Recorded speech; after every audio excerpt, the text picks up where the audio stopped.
Two armed men cornered CEO Elena Ward in a crowded supermarket, pressing a knife to her ribs with a chilling threat. "Don't move or she gets hurt." But they made one fatal mistake, threatening a family right in front of Daniel Hayes, a quiet single father whose calm response would leave everyone speechless. What happened next in that ordinary grocery store aisle would go viral worldwide and change multiple lives forever. Stay with me until the end of this incredible true story and comment below with your city so I can see how far this tale of unexpected heroism has traveled. The fluorescent lights of Millfield Supermarket cast their familiar harsh glow across the polished linoleum floors as the afternoon rush began to build.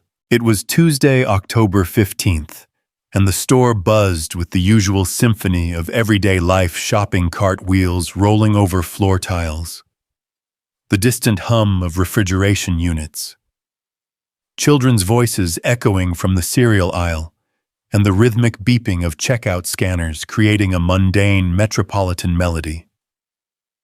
Daniel Hayes pushed his red shopping cart down aisle 7, his weathered hands gripping the handle with the practiced ease of a man who'd made this journey countless times before. At 34, Daniel carried himself with the quiet confidence of someone who'd learned to navigate life's challenges without drawing attention. His brown hair was slightly tousled from the October wind outside, and his faded blue jeans and simple gray sweater spoke of a man who chose comfort over fashion. But it was his eyes, steady, observant, always scanning, that hinted at depths beneath his unassuming exterior. "Daddy, can we get the dinosaur crackers?" Sophie's voice piped up from beside him, her small hand clutching the side of the cart. At 6 years old, she was all energy and curiosity, her blonde curls bouncing as she practically skipped alongside the cart. She wore her favorite purple jacket, the one with the butterfly patches she'd carefully sewn on with Daniel's help, and carried her beloved teddy bear Mr. Buttons under one arm. "Let me see our list first, sweetheart," Daniel replied, his voice carrying the patient warmth that had become second nature since becoming a single father 3 years ago. He pulled out a crumpled piece of paper from his pocket, Sophie's handwriting in crooked blue letters. "Milk bread, bear food, goldfish crackers, and something nice for Daddy." Sophie had insisted on writing the list herself this morning, her tongue poking out in concentration as she carefully formed each letter. So the "something nice for Daddy" had been her secret addition, and when Daniel had discovered it, she'd explained with the serious tone that only 6-year-olds could muster. "Because you work really hard, and heroes need treats too." "I think dinosaur crackers count as bear food," Daniel said with a grin ruffling her hair. "Mr. Buttons looks hungry." Sophie giggled and held up her teddy bear. "He says thank you, Daddy." She made the bear's head nod vigorously, then whispered conspiratorially, "But he really wants the chocolate ones." As they continued down the aisle, Daniel's trained eye automatically cataloged their surroundings. 3 years of night security work before transitioning to his current IT position had ingrained certain habits that never quite left. He noted the elderly woman comparing prices on pasta sauce, the teenage employee restocking shelves with practiced efficiency, and the young mother trying to negotiate with her toddler about which cereal they could afford. It was then that he noticed them. 2 men mid-30s moved through the store with a precision that immediately caught Daniel's attention. They weren't shopping. Their eyes never lingered on products, never compared prices, never checked lists. Instead, they moved with purpose, their gazes constantly scanning, communicating through subtle nods and gestures that spoke of military or professional training. The first man was tall and lean, wearing a black jacket that hung loose enough to conceal whatever he might be carrying underneath. His dark hair was cropped short, and he had the kind of posture that came from years of discipline. The second was stockier, with broader shoulders and hands that stayed suspiciously close to his jacket pockets. Both wore the kind of unremarkable clothes designed to blend in, but their behavior screamed anything but ordinary. Daniel's internal alarm system, honed by countless nights watching for trouble, began to hum with quiet warning. But he kept his expression neutral, continuing to browse the shelves while subtly tracking their movement. "Daddy, why are those men following that pretty lady?" Sophie's innocent observation made Daniel's blood run cold. He followed her gaze and saw what she meant. The men were indeed shadowing someone, a woman in a striking red dress, who moved through the wine section with the confident stride of someone accustomed to command. Even from a distance, Daniel could see she was young, probably early 30s, with dark hair pulled back in a professional style, and the kind of posture that suggested she was used to being the most important person in any room. Elena Ward was in fact exactly that kind of person. As the newly appointed CEO of Technova Industries, she'd spent the last 6 months revolutionizing the company's approach to cybersecurity contracts. At 29, she was the youngest CEO in the company's history, and she wore that distinction like armor. Today, she was taking a rare break from board meetings and quarterly projections to personally select wine for tomorrow night's investor dinner. A task she refused to delegate because, as she often said, excellence demands personal attention to every detail. She moved through the wine selection with the same methodical approach she brought to hostile takeovers, carefully examining labels and vintage years. Her red dress was designer of Valentino that had cost more than many people made in a month, and her heels clicked authoritatively against the floor with each step. Everything about Elena Ward screamed success, from her perfectly manicured nails to the Cartier watch that caught the fluorescent light as she reached for a bottle of Chateauneuf du Pape.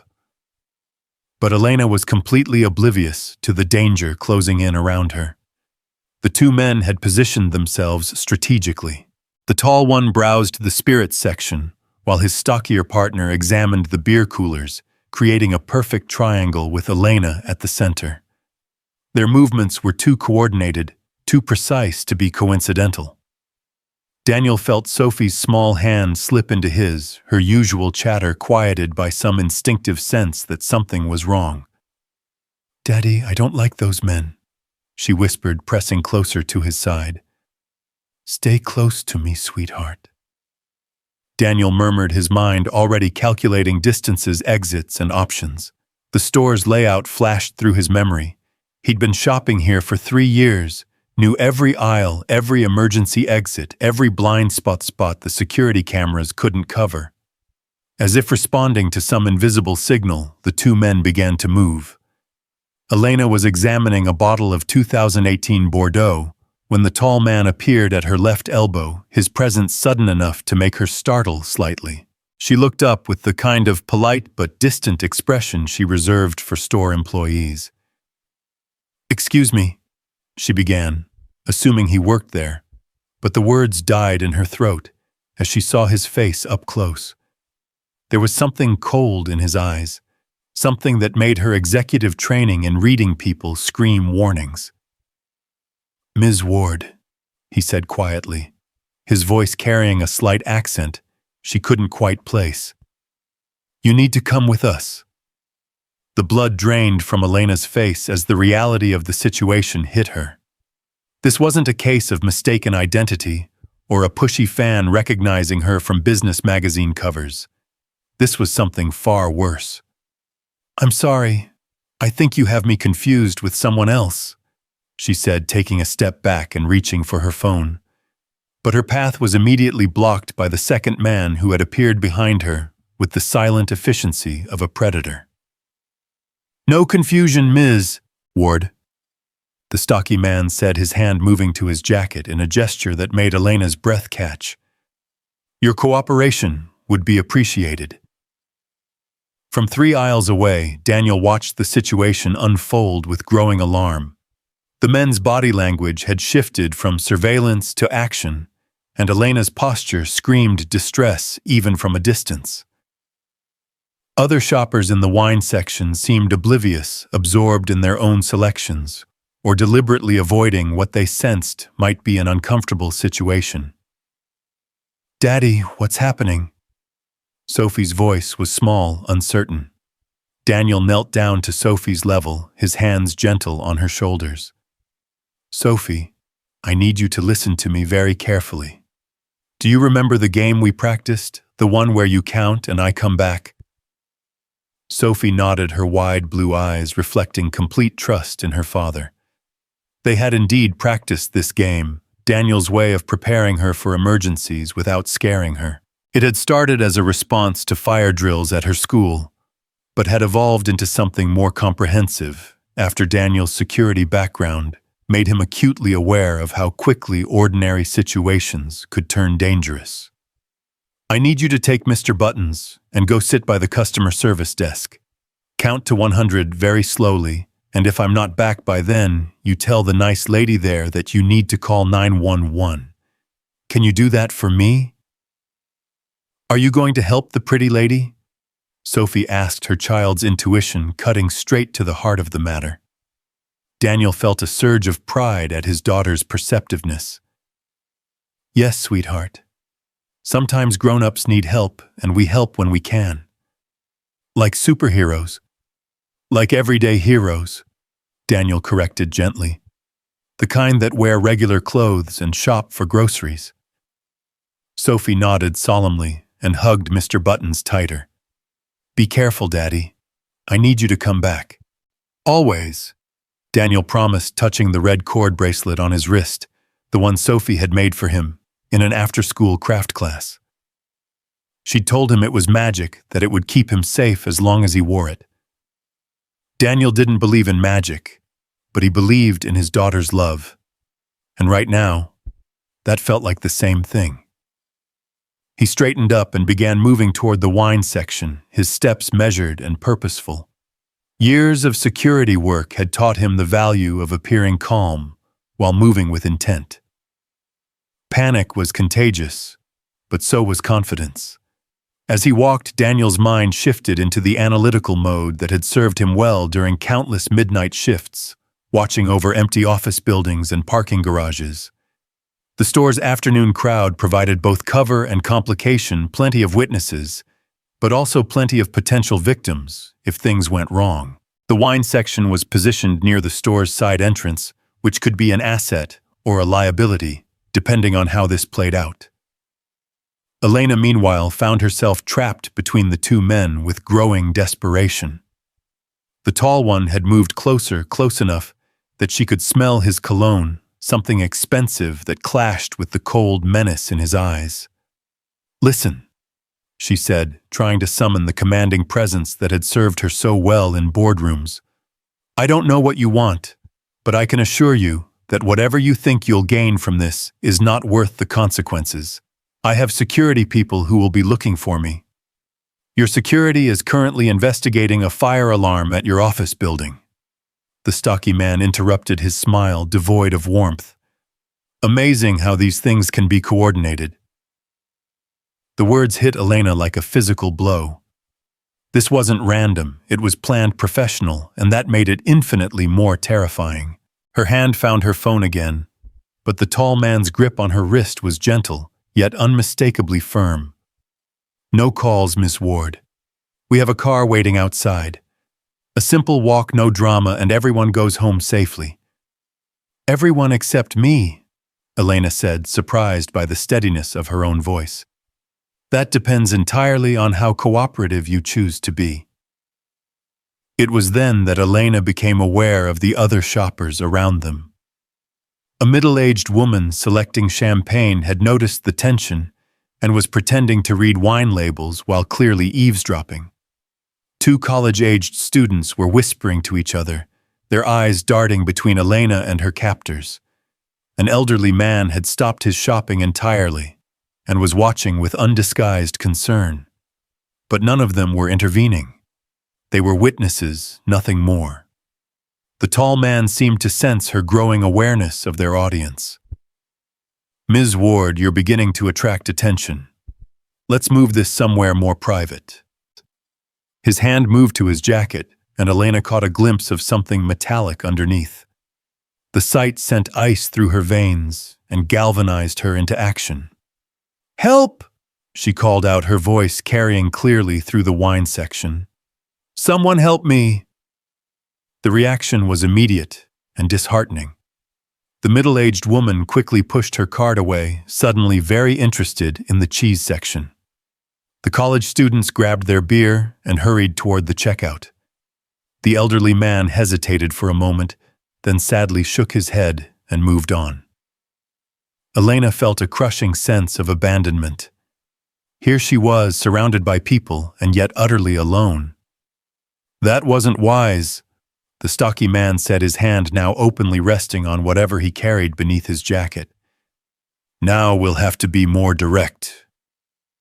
But as he spoke, a new voice cut through the tension, calm, steady, and utterly unafraid. "Excuse me, gentlemen. I think you dropped something." All three of them turned to see Daniel Hayes standing a few feet away, holding Sophie's teddy bear. But it wasn't the toy that commanded attention, it was Daniel himself. Gone was any trace of the mild-mannered IT worker pushing a shopping cart. In his place stood someone who moved with quiet authority, whose eyes held the kind of alertness that came from experience with dangerous situations. The tall man's eyes narrowed.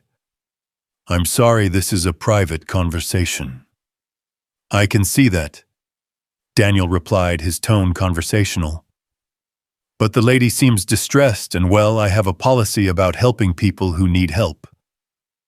Elena stared at this ordinary-looking man in his faded jeans and simple sweater, wondering if he had any idea what he was walking into.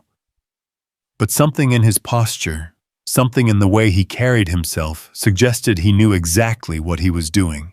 "Sir, I really think you should mind your own business," the stocky man said, his hand moving more obviously toward his concealed weapon. Daniel noticed the gesture and filed it away. "You know, that's usually good advice, but my daughter is watching from over there." He nodded toward the customer service area where Sophie sat dutifully counting. "And I'd hate for her to think that people don't help each other when it matters." The mention of his daughter brought a flash of anger to the tall man's eyes. "Your daughter, then. You should know better than to interfere with things that don't concern you." "Actually," Daniel said, his voice taking on an edge that made both men suddenly reconsider their assessment of him, "threatening someone in front of my child makes it very much my concern." Elena watched this exchange with a mixture of hope and terror. This stranger was clearly trying to help her, but he was also putting himself in danger. And something about the way the two men were now looking at him suggested that the situation was about to escalate dramatically. The tall man reached into his jacket, and Elena saw the unmistakable outline of a knife handle. "Sir, you have 5 seconds to walk away." "Or what?" Daniel asked, and Elena was shocked by the calm curiosity in his voice, as if he were asking about the weather. "Or your daughter watches something no child should see." The words hung in the air like a physical threat, and Elena felt her heart break for this brave stranger who had tried to help her. She started to tell him to go to save himself when she noticed something change in Daniel's expression. It wasn't fear, it was something far more dangerous. "Did you just threaten my daughter?" Daniel's voice was quiet now, almost conversational, but there was something underneath it that made Elena's skin prickle with anticipation. The tall man smiled, misreading Daniel's calm as submission. "I think we understand each other now." "Oh, we definitely understand each other," Daniel replied, and Elena caught a glimpse of something in his eyes that made her think of winter storms and deep water. "You just made a very serious mistake." "What mistake is that?" Daniel looked directly at both men, his gaze steady and unblinking. "You threatened my family. You involved my daughter in your business. And now—" He paused, touching the red cord bracelet on his wrist. "Now this becomes personal." The stocky man laughed, but there was nervousness in it now. What are you going to do? You're outnumbered and we're armed. True, Daniel acknowledged. But you're also in a confined space surrounded by witnesses with limited escape routes and no backup.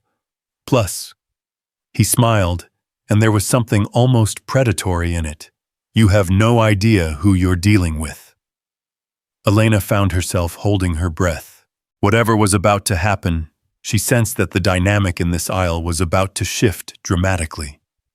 The tall man's patience was clearly wearing thin. Last warning. Walk away. Daniel glanced over at Sophie, who was still counting obediently by the customer service desk, then looked back at Elena's captors. When he spoke, his voice carried the quiet confidence of someone who had calculated the odds and liked his chances. You know what, I think I'll stay. The tall man's hand tightened on his concealed weapon. Then you've just signed your own death warrant. Maybe. Daniel said, his stance subtly shifting as he prepared for what was coming. But first, let me ask you something. Do either of you happen to know what aisle 7 is used for? The question was so unexpected that both men looked genuinely confused. What? Daniel's smile widened. Cleaning supplies, specifically the kind that can make things very slippery very quickly. Elena didn't understand what he meant, but she saw both men's eyes widen slightly as they began to process the implications. Whatever Daniel Hayes was planning, it was already in motion. The tall man started to pull his knife from his jacket, but Daniel was already moving. What happened next would be talked about in this supermarket for years to come, shared on social media, analyzed by security experts, and remembered by everyone who witnessed it, as the day an ordinary father became an extraordinary hero. But for Elena Ward, trapped between armed criminals and facing an uncertain fate, those next few seconds would feel like an eternity, as she watched a quiet man in faded jeans prepare to risk everything to save a stranger's life. The fluorescent lights hummed overhead. The shoppers continued their mundane errands just aisles away, and in the wine section of Millfield Supermarket, 3 lives hung in the balance, as Daniel Hayes touched his daughter's bracelet one more time and prepared to show 2 professional criminals what it meant to threaten the wrong father's family. The stage was set. The players were in position, and somewhere in the distance, Sophie Hayes continued counting, trusting completely that her daddy would come back to her just as he always had. Because that's what heroes do, they come home. The moment stretched like a taut wire, every second pregnant with possibility and danger. Daniel's calculated assessment of the situation had taken mere heartbeats, but his mind had catalogued every advantage and disadvantage with the precision of a chess master contemplating his next move. The cleaning supplies weren't just a random observation, they were his opening gambit, in a game where the stakes couldn't be higher. Elena watched in fascination as Daniel's entire demeanor shifted.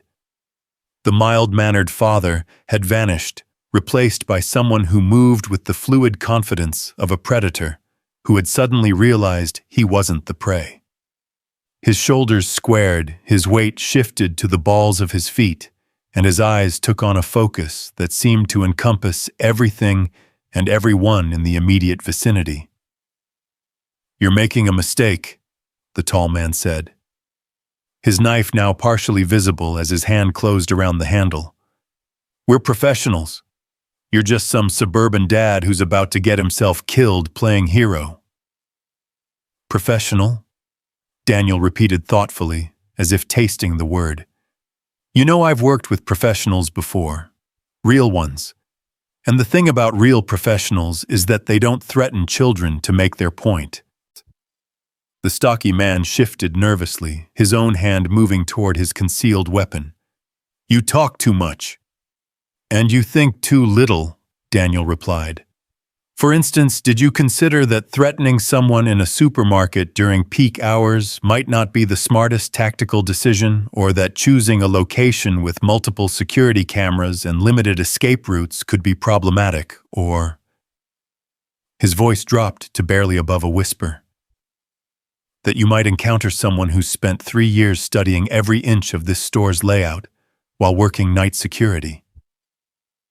Elena felt her breath catch. Night security. That explained the alertness, the way he carried himself, the calm assessment of danger that seemed so at odds with his appearance. The tall man's confidence wavered slightly. Security? You're a rent-a-cop. Was, Daniel corrected. Now I troubleshoot network vulnerabilities for a living. But some skills once learned tend to stick around. Like recognizing when someone's trying to run a professional extraction in the worst possible location. Extraction. Elena's voice was sharp with fear. The stocky man shot his partner a look that could have melted steel.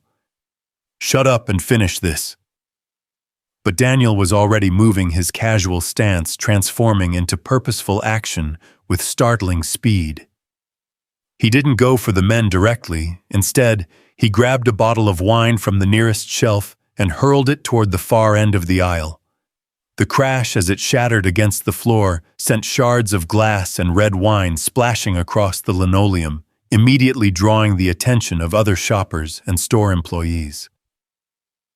Sorry about the mess, Daniel called out loudly enough for anyone nearby to hear. Little accident over here. Might want to get some help cleaning this up. The tall man realized what Daniel had done. Clever. Draw attention. Force us to. His words were cut off as Daniel moved again this time, grabbing Elena's arm and pulling her behind the safety of a large wine display rack. Stay low, he murmured to her, his voice calm but urgent. And when I say run, you run straight to the front of the store and don't look back. I can't just leave you. You can and you will, Daniel said firmly. Your safety is the priority here. The two men had recovered from their surprise and were now moving to flank the wine display. The tall man's knife was fully visible now, a wicked-looking blade that caught the fluorescent light as he approached. His partner had produced what looked like a small pistol, keeping it low and close to his body to avoid detection. Ms. Ward, the tall man called out, his voice taking on a reasonable tone that somehow made him sound even more dangerous. This is getting unnecessarily complicated. Come out now, and we can all walk away from this like civilized adults. Civilized adults don't threaten people with knives, Elena called back, surprised by her own courage. Fair point, the man acknowledged. But civilized adults also don't involve innocent bystanders in business that doesn't concern them. Your hero there is about to get hurt because you're being stubborn. Daniel was scanning their immediate environment with the intensity of a computer processor running calculations. The wine display provided cover, but also trapped them. The broken bottle had indeed drawn attention. He could hear store employees approaching, discussing the cleanup, and wondering if anyone had been hurt. That would bring help, but it would also bring more potential victims into the danger zone. How many exits from this section? He asked Elena quietly. I don't know, I've never. Why are you asking me? Because you're the CEO of a tech company, which means you're trained to assess situations and make quick decisions under pressure. Right now, I need you to think like an executive, not a victim. Elena felt something click in her mind. He was right. She had spent years training herself to remain calm in crisis situations, to analyze problems and find solutions. This wasn't a boardroom, but the principles were the same.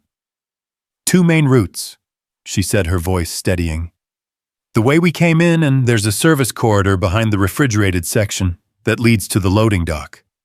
Service corridor behind the refrigerated section, Daniel repeated. How do you know about that? I did a security consultation for the company, that owns this chain last year. Part of the assessment involved understanding traffic flow and potential bottlenecks. Daniel looked at her with new respect. Useful skill set. I'm beginning to think so. Their whispered conference was interrupted by the sound of approaching footsteps. The two men had split up, and Daniel could track their positions by the soft sounds of their movement. Military training definitely, they knew how to move quietly, but not silently. That suggested professional instruction, but not elite-level expertise. Ms. Ward, the stocky man's voice came from somewhere to their left. We know you're back there, and we know you've got company. Here's what's going to happen. You're going to come out in the next 30 seconds, or we're going to start making things very unpleasant for everyone in this store. Daniel felt a chill run down his spine. The threat wasn't just against Elena anymore. It was against everyone. He thought of Sophie, still counting by the customer service desk, still trusting that her daddy would come back to her. The red cord bracelet on his wrist seemed to tighten slightly, as if reminding him of what was at stake. They're escalating, he murmured to Elena. That means they're under pressure, probably working to a timeline. What kind of timeline? The kind that means backup is coming, or they have a narrow window to complete their mission. Either way, it means they're going to get more aggressive. As if to prove his point, they heard the sound of another wine bottle being deliberately knocked from its shelf, followed by the tall man's voice. Oops, clumsy me. Wonder what else might fall down around here. The threat was clear. They were willing to cause chaos and potentially hurt innocent people to force Elena out of hiding. Daniel's jaw tightened. That settles it. We're not waiting for them to make the next move. What are you going to do? Something stupid, probably. Daniel checked his watch. Sophie would be finishing her count soon, and he needed to be visible to her, needed her to see that he was safe. Elena, I need you to listen very carefully. In about 60 seconds, I'm going to create a distraction. When I do, you run for that service corridor you mentioned. Don't look back. Don't try to help. Just run. What about you? I'll be right behind you. Elena could hear the lie in his voice, could see in his eyes that he was planning something that wouldn't allow for a quick escape. You're not coming with me. I'm going to try. That's not the same thing. Daniel looked at her for a long moment, and Elena saw something in his expression that made her chest tight. I have a 6-year-old daughter sitting over there counting and waiting for me to come back. I will do everything in my power to make sure that happens. But first, I have to make sure these men don't hurt anyone else. There has to be another way. If there is, I can't see it. Daniel's voice was gentle but firm. Sometimes being a hero means making the hard choice, not the safe one. The approaching footsteps were getting closer now, and Daniel could hear the two men coordinating their approach through subtle verbal cues. They were good, but they weren't great. And in Daniel's experience, good enough often wasn't good enough when the stakes were this high. Ms. Ward, the tall man called out again. Time's up. Last chance to do this the easy way. Daniel touched Elena's shoulder. Remember service corridor loading dock, and then you call for help. Don't worry about me. I can't just... Yes, you can, because that's what heroes do. They save the people who need saving. Before Elena could protest further, Daniel stood up from behind the wine display, his hands visible and empty. Gentlemen, he called out, his voice carrying clearly through the wine section. I think we need to talk. Both men immediately focused on him, their weapons trained in his direction. The tall man smiled coldly. Now you're being reasonable. Where's the lady? Safe, Daniel replied. Which is more than I can say for you two. Is that a threat? It's an observation. You see, while you've been focused on me and Ms. Ward, you've failed to notice a few important details about your current situation. The stocky man's eyes narrowed. What details? Daniel gestured casually around the wine section. Well, for starters, you're surrounded. Look around, really look. Both men instinctively glanced around, and Daniel saw their confidence waver as they noticed what he'd already cataloged. Store employees were approaching from multiple directions, drawn by the commotion and the broken glass. Security cameras were recording every moment. And most importantly, other shoppers had begun to take notice of the tension, some reaching for their phones. Secondly, Daniel continued, you're operating in a contained environment with limited escape routes and increasing numbers of witnesses. That's not exactly ideal for a professional extraction. We can handle a few shoppers and some minimum wage employees, the tall man said, but his voice lacked its earlier confidence. I'm sure you could under normal circumstances. But these aren't normal circumstances. Daniel's smile was sharp. You see, you made one critical error in your planning. And what's that? You assumed you were dealing with an ordinary civilian. Someone who would panic, someone who would be easy to intimidate, someone who wouldn't fight back. Daniel's stance shifted subtly, and both men suddenly found themselves looking at someone who no longer seemed like easy prey. Unfortunately for you, I'm not ordinary, and I really don't like people who threaten my family. The tension in the air was palpable now, like the moment before a thunderstorm breaks. Elena, still hidden behind the display, could feel her heart hammering against her ribs as she watched this quiet man transform into something that made two armed professionals nervous. You're stalling, the stocky man accused. I'm educating, Daniel corrected. There's a difference. Educating us about what? About why you're going to let Ms. Ward walk out of here unharmed, why you're going to put your weapons away, and why you're going to disappear before this situation gets any worse for everyone involved. The tall man laughed, but it sounded forced. And why would we do that?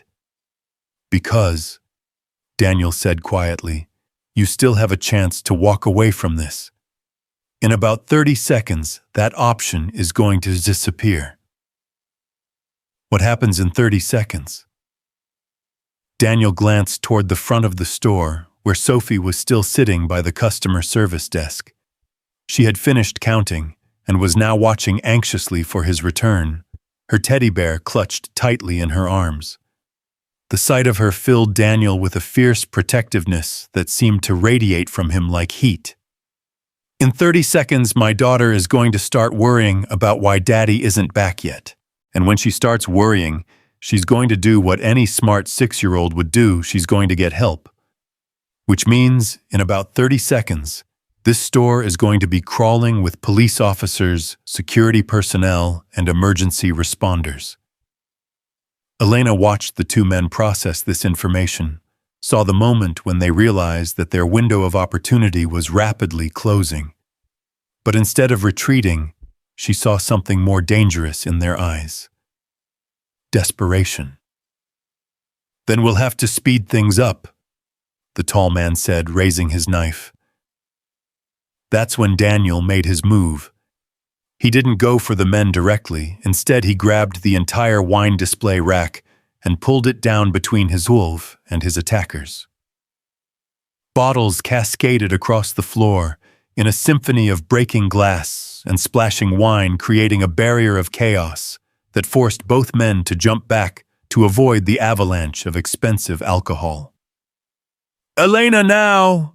Daniel shouted. But Elena found herself frozen, watching in horrified fascination as Daniel vaulted over the fallen display rack with an agility that seemed to defy his mild appearance. He landed in a crouch and immediately rolled to his left, avoiding the stocky man's rushed shot. The bullet buried itself harmlessly in a wine bottle, adding gunpowder to the mix of aromas now filling the air. The sound of the gunshot galvanized the entire store into action. Shoppers screamed and scattered employees dove for cover, and somewhere in the distance, Elena could hear security alarms beginning to wail. Daniel came up from his roll with a bottle of champagne in his hand, and before either man could react, he was shaking it vigorously. The pressurized cork exploded outward with enough force to catch the tall man square in the forehead, stunning him and sending his knife clattering across the wine-soaked floor. "Sorry," Daniel called out, as he continued his momentum using the champagne bottle itself as a club to knock the gun from the stocky man's hand. "But I really hate it when people shoot at me in front of my daughter." Elena finally found her ability to move and began backing toward the service corridor Daniel had mentioned, but she couldn't look away from the scene unfolding in front of her. This wasn't the clumsy brawl she might have expected. Daniel moved with a precision and economy of motion that spoke of serious training. Every action had a purpose.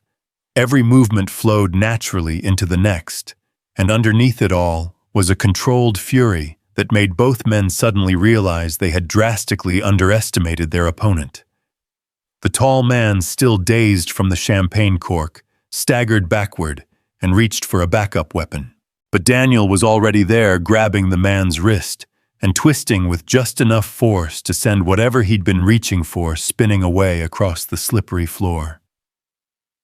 "Here's the thing about knives," Daniel said conversationally, as he maintained his grip on the man's wrist. "They're really only effective if you know how to use them properly. And based on your technique, I'm guessing you're more of a wave it around and hope people get scared kind of guy." The stocky man had recovered his footing and was reaching for his fallen gun, but Daniel saw the movement in his peripheral vision.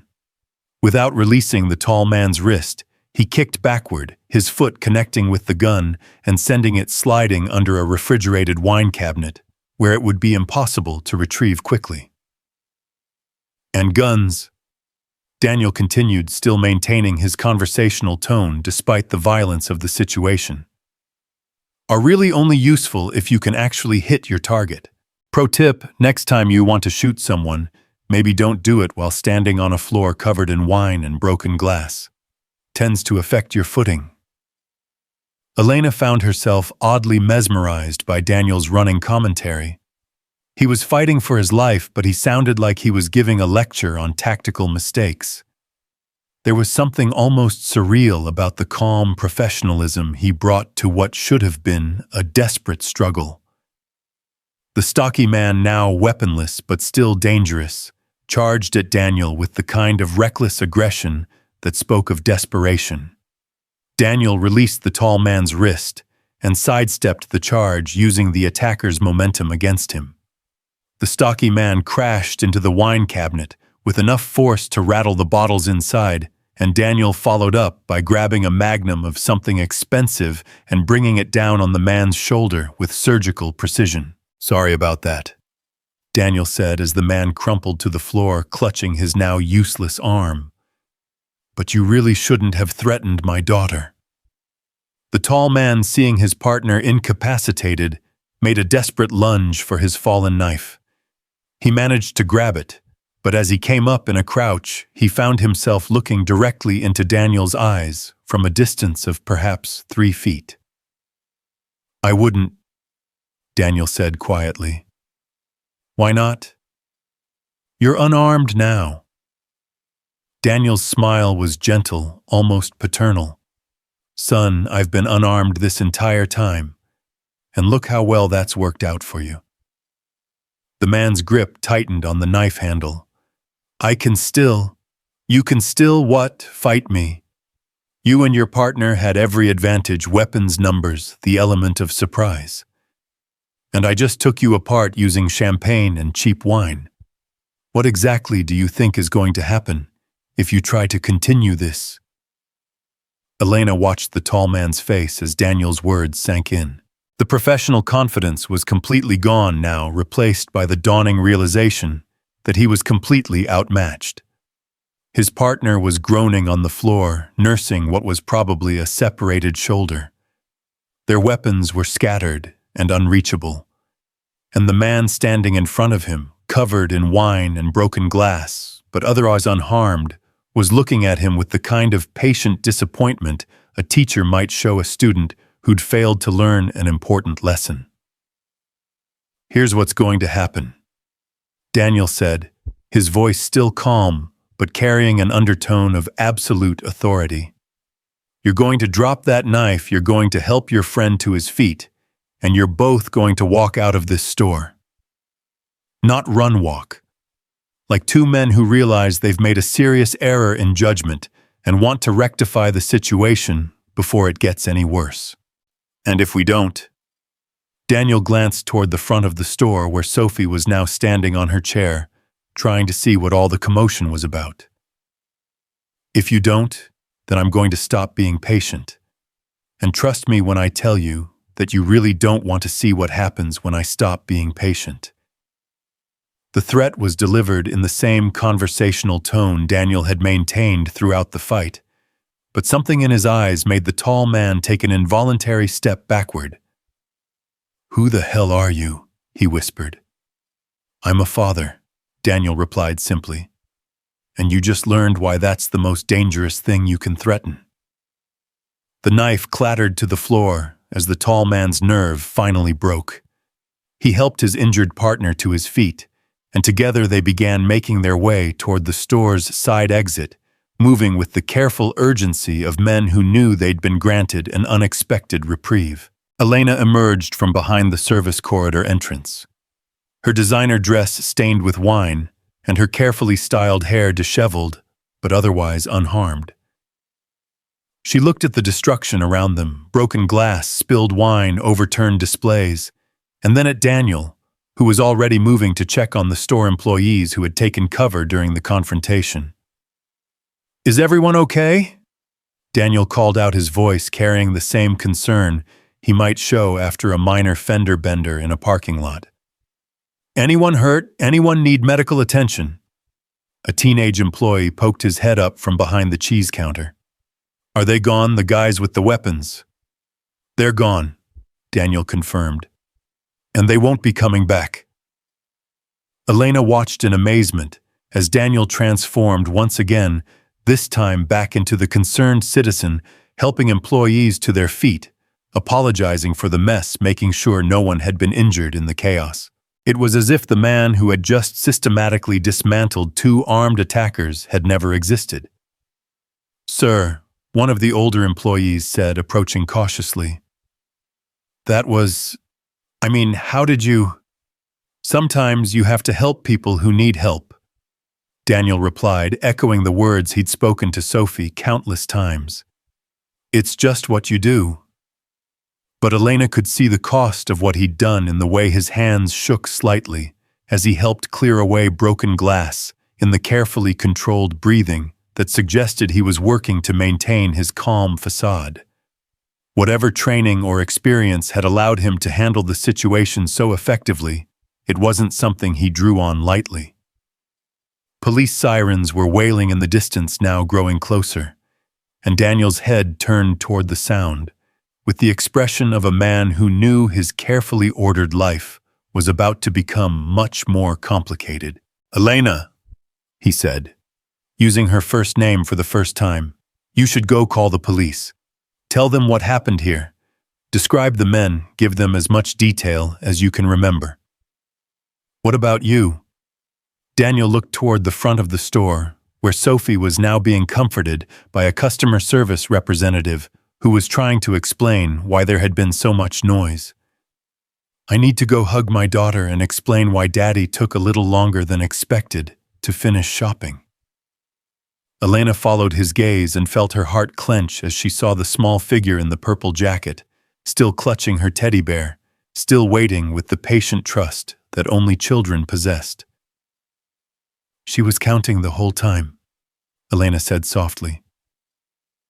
"She always does exactly what I ask her to do," Daniel replied, pride and love evident in his voice. "She's the bravest person I know." As Daniel started walking toward his daughter, Elena called after him. "Daniel." He turned back to her, and for a moment, she saw past the careful facade to the man underneath, tired, worried, and carrying burdens she could only guess at. "Thank you," she said simply. Daniel's smile was genuine this time, free of the cold calculation she'd seen during the confrontation.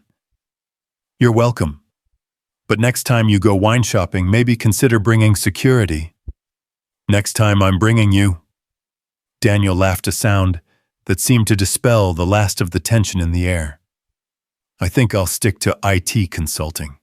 Much less dangerous." As he walked away, Elena watched him scoop Sophie into his arms, watched the little girl's face light up with relief, and Joy watched father and daughter hold each other with the kind of fierce love that made everything else in the world seem secondary. It was only then that Elena realized her hands were shaking, that her heart was still racing, that the full impact of what had just happened was beginning to sink in. She had been moments away from being kidnapped, possibly killed, and a stranger, a man she'd never met before today, had risked everything to save her. The sound of police sirens was very close now, and Elena knew that soon this quiet supermarket would be transformed into a crime scene complete with investigators and reporters and all the chaos that accompanied such events. But for this moment in the aftermath of violence and fear, she found herself focusing on the image of Daniel Hayes holding his daughter, whispering reassurances into her ear, keeping the promise he'd made to always come back to her. Heroes. Elena realized, didn't always wear capes. Sometimes they wore faded jeans and worried about grocery lists and made their daughters safety bracelets out of red cord. Sometimes they were just ordinary people who made extraordinary choices when it mattered most. And sometimes they changed your life without even realizing it. The first police officer through the door was Detective Maria Santos, a 15-year veteran who'd seen enough domestic disputes, shoplifting incidents, and parking lot fender benders to handle most situations with calm professionalism. But the scene that greeted her in Millfield Supermarket was unlike anything in her experience. Wine and glass covered nearly half of aisle 7. An overturned display rack created a small mountain of broken bottles, and the acrid smell of gunpowder mixed with expensive Bordeaux created an atmosphere that suggested something far more serious than the typical grocery store incident. "What exactly happened here?" Detective Santos asked the store manager, a nervous man in his 50s, who kept wringing his hands and glancing toward the wine section as if expecting more violence to erupt at any moment. "There was a fight, or maybe an attack. I'm not really sure," the manager stammered. "Two men with weapons, a woman in a red dress, and then this customer just... I've never seen anything like it." Detective Santos followed his gaze to where Daniel sat on a bench near the customer service desk, Sophie curled up in his lap, with her arms wrapped around his neck. The little girl was whispering something in her father's ear, while he stroked her hair, and both of them seemed remarkably calm for people who had just been involved in what appeared to be a significant violent incident. "That's the customer who intervened?" Santos asked. "Daniel Hayes," the manager confirmed. "He shops here regularly, always with his daughter. Quiet guy, never any trouble. But what he did today..." The manager shook his head in amazement. "Those men had weapons, detective. A gun and a knife. And he took them apart like it was nothing." Santos studied Daniel more carefully. Mid-30s average height and build, wearing clothes that looked like they'd come from a discount store. Nothing about his appearance suggested the kind of training or experience that would allow someone to successfully engage multiple armed attackers. But the evidence around them told a story that couldn't be ignored. Where are the alleged attackers now? Gone. They left right after, well after Mr. Hayes made it clear they should leave. He let them go. The manager looked uncomfortable. "Detective, I think you need to talk to him directly, and to the woman they were trying to take. She's over there giving a statement to Officer Rodriguez."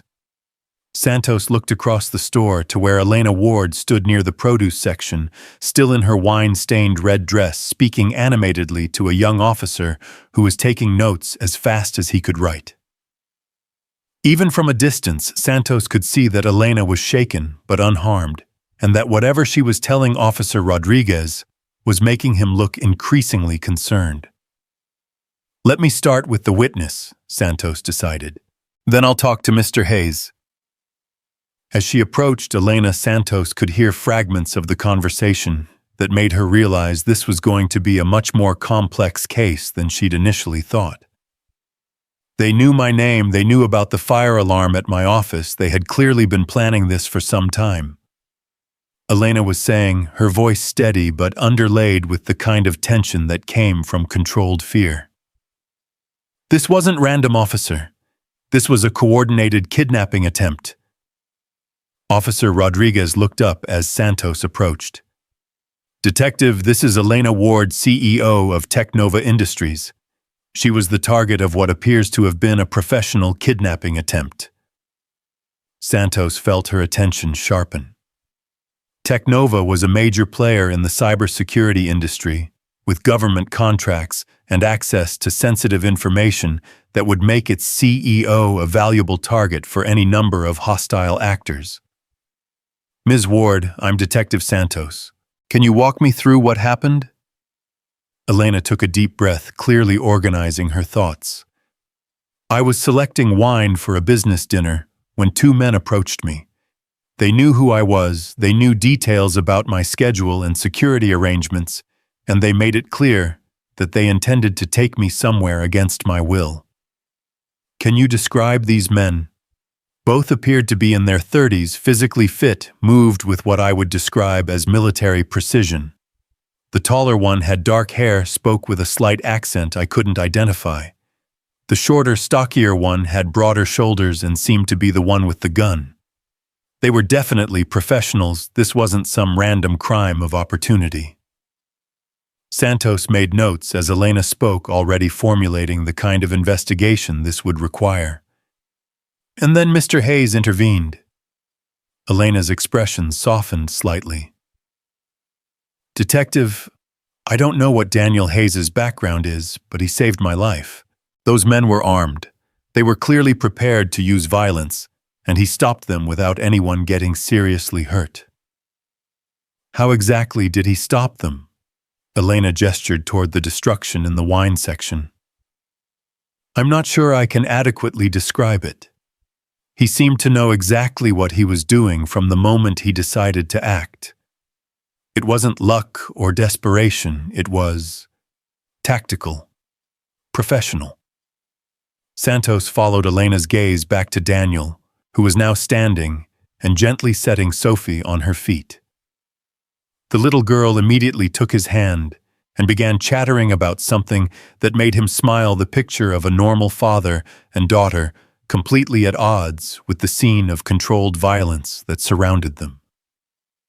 "Miss Ward, I'm going to need you to come to the station to give a full statement. This is clearly more than a simple assault case." "Of course. But Detective, I want to make sure that Daniel Hayes is recognized for what he did. Without him, I wouldn't be standing here talking to you." Santos nodded and walked over to where Daniel was now helping Sophie put on her jacket. As she approached, she could hear their quiet conversation. "Did you really fight the bad men, Daddy?" Sophie asked, her 6-year-old voice filled with curiosity rather than fear. "I helped a lady who needed help," Daniel replied carefully. "Just like we talked about. Like a superhero. Like a person who does the right thing when it matters." Sophie seemed satisfied with this answer and turned her attention to Detective Santos. "Are you a police officer?" she asked with the directness that only children possessed. "I am, Santos replied, crouching down to Sophie's level. "I'm Detective Santos. What's your name?" "Sophie Hayes. That's my daddy, and he's a hero. He helped the pretty lady when the mean men were being scary." Santos looked up at Daniel, who had the slightly embarrassed expression of a parent whose child had just shared more information than he would have preferred. "Mr. Hayes, I'm going to need to speak with you about what happened here." "Of course," Daniel replied. "Sophie, Can you sit right here for a few minutes while I talk to the detective? Stay where I can see you, okay? Sophie nodded and settled onto the bench with Mr. Buttons, apparently content to wait while the adults discussed grown-up things. Mr. Hayes, Santos began. I've heard some preliminary accounts of what happened here, but I'd like to hear your version. Daniel was quiet for a moment, and Santos got the impression he was carefully considering his words. I was shopping with my daughter when I noticed two men behaving suspiciously. They appeared to be following Ms. Ward with intent that seemed problematic. When they approached her with weapons and made threats, I intervened. Can you be more specific about how you intervened? I created a distraction, neutralized the immediate threat, and convinced them to leave. Santos almost smiled at the matter-of-fact way Daniel described what witnesses had characterized as an expertly executed takedown of two armed professionals. Mr. Hayes, I've been a police officer for 15 years, and I've seen a lot of people try to neutralize threats. Most of them end up hurt or dead. You took on two armed men and walked away without a scratch. That suggests some level of training or experience. Daniel's expression became carefully neutral. I worked security for a few years before transitioning to IT. You pick up some skills. What kind of security? Corporate. Office buildings, mostly night shifts. Nothing exciting. Santos studied Daniel's face, noting the way he answered her questions truthfully, but without offering any additional information. Mr. Hayes, the level of tactical awareness and physical capability you demonstrated today goes well beyond typical corporate security training. People learn different things from different experiences, Daniel replied diplomatically. Before Santos could pursue this line of questioning further, Officer Rodriguez approached with Elena in tow. Detective Ms. Ward has something she wants to tell Mr. Hayes. Elena looked at Daniel with an expression that mixed gratitude, curiosity, and something that might have been awe. I wanted to thank you properly, she said. And I wanted to ask what you did in there that wasn't just good luck or adrenaline. You knew exactly what you were doing. Daniel glanced at Sophie, who was watching their conversation with interest, then back at Elena. I'm glad you're safe. That's what matters. But how did you know how to? Sometimes people have skills they don't talk about. Daniel interrupted gently. What's important is that you're okay, and those men are gone. Detective Santos was beginning to understand that Daniel Hayes was not going to voluntarily provide details about his background, but the evidence of his capabilities was undeniable.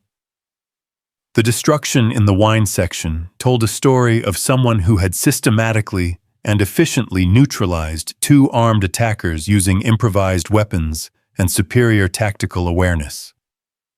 Mr. Hayes, I'm going to need you to come to the station as well. We'll need a complete statement, and frankly, your account of events is going to be crucial for our investigation. Will it take long? Sophie has school tomorrow and she needs her routine. Santos looked at the little girl who was now making her teddy bear wave at the various police officers and felt a surprising surge of sympathy for this single father who had just risked his life to save a stranger. We'll try to make it as quick as possible. Is there someone who can watch Sophie? I can arrange something, Daniel said, but Santos could hear the reluctance in his voice. It was clear that he didn't like being separated from his daughter, especially after what had just happened. Actually, Elena interjected, if it would help, I could arrange for a babysitter. Someone professional, bonded, background checked. It's the least I can do. Daniel looked surprised by the offer. That's very generous, but... Please, Elena said. You saved my life.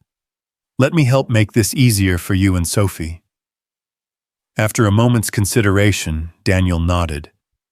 Thank you. That would be helpful. As Elena stepped away to make the arrangements, Detective Santos found herself alone with Daniel for the first time. "Mr. Hayes, can I speak frankly?" "Of course." "What happened here today was extraordinary. Two armed professionals attempted to kidnap a high-profile CEO, and you stopped them single-handedly using nothing but items from a grocery store. That doesn't happen unless someone has very specific training and experience." Daniel was quiet for a long moment, watching Sophie play with her teddy bear. "Detective, I'm a single father who works in IT and shops for groceries on Tuesday afternoons. Everything else is just details that don't really matter anymore. They might matter for our investigation." "How so?" "Because whoever sent those men is still out there. And based on what Ms. Ward has told us about the level of planning involved, this was likely part of a larger operation. We need to understand everything that happened here if we're going to prevent it from happening again." Daniel's expression tightened slightly. "You think they'll try again?" "I think people who plan professional kidnappings don't usually give up after one failed attempt, especially when that failure was as decisive as this one was." Daniel looked at Sophie again, and Santos could see the protective calculation in his eyes. "What do you need to know?" "Everything. Your background, your training, how you were able to assess and respond to the threat so effectively. If there are more attempts, we need to understand what we're dealing with." "And if I prefer to keep my background private," Santos chose her words carefully. "Mr. Hayes, you're not under arrest, and you're clearly the hero in this situation. But a CEO of a major cybersecurity firm was nearly kidnapped in broad daylight by what appear to be foreign operatives. That makes this a matter of national security, which means it's going to attract attention from federal agencies. The more cooperative you are with local law enforcement, the easier this process is going to be for everyone involved."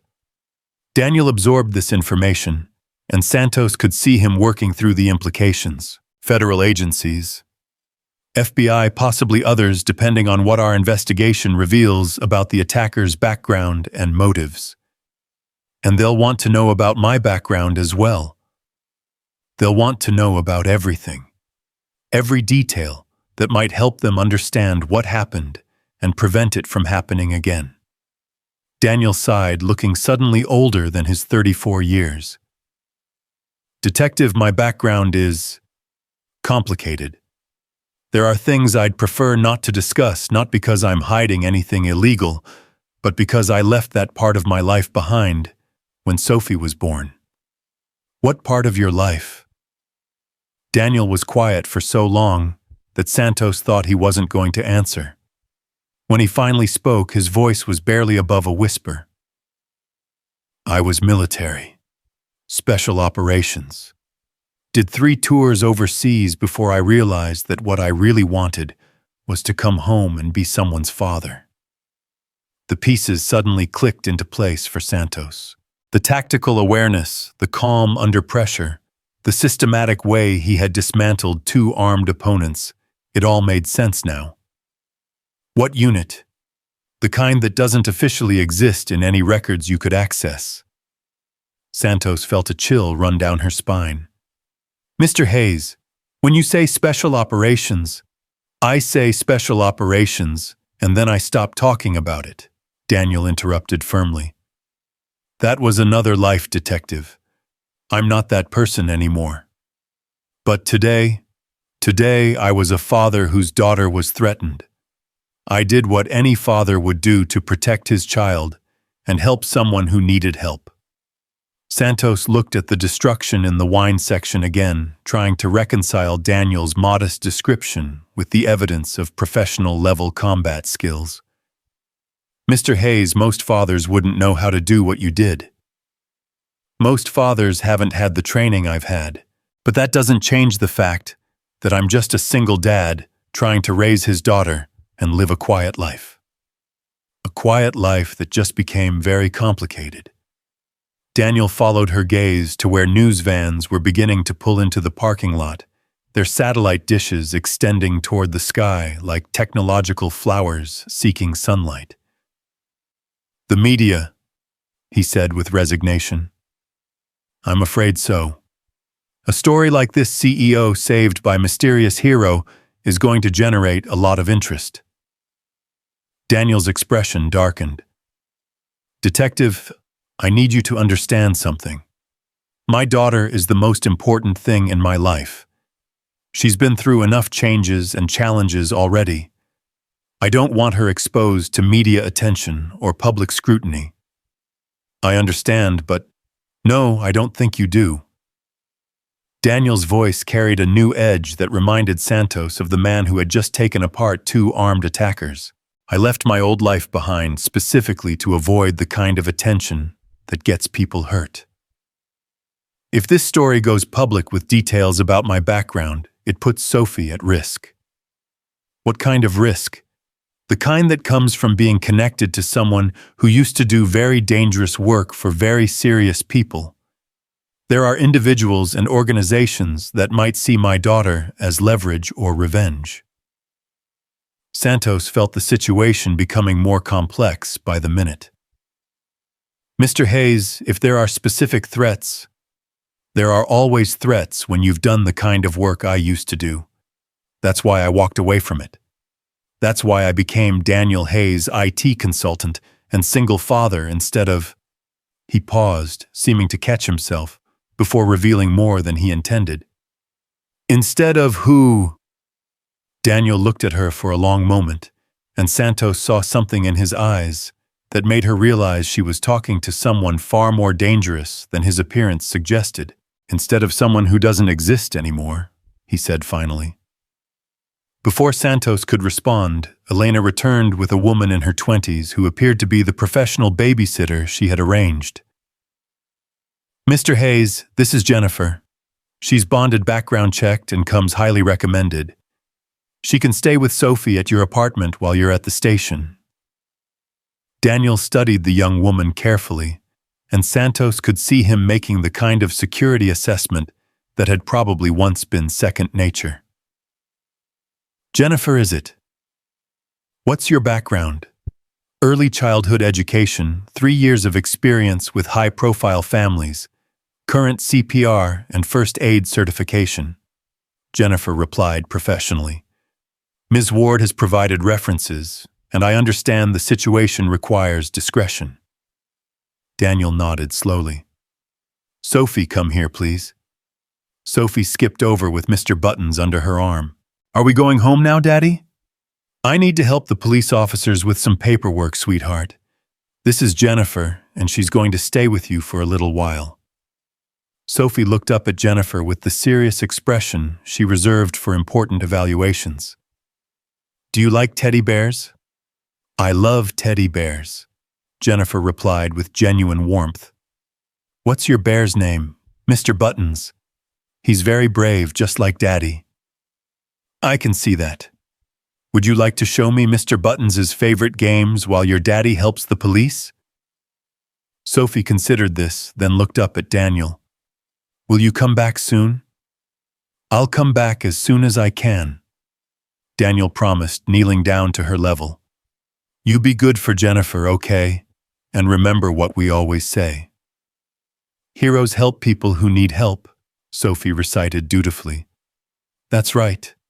And what else? Family always comes home to family."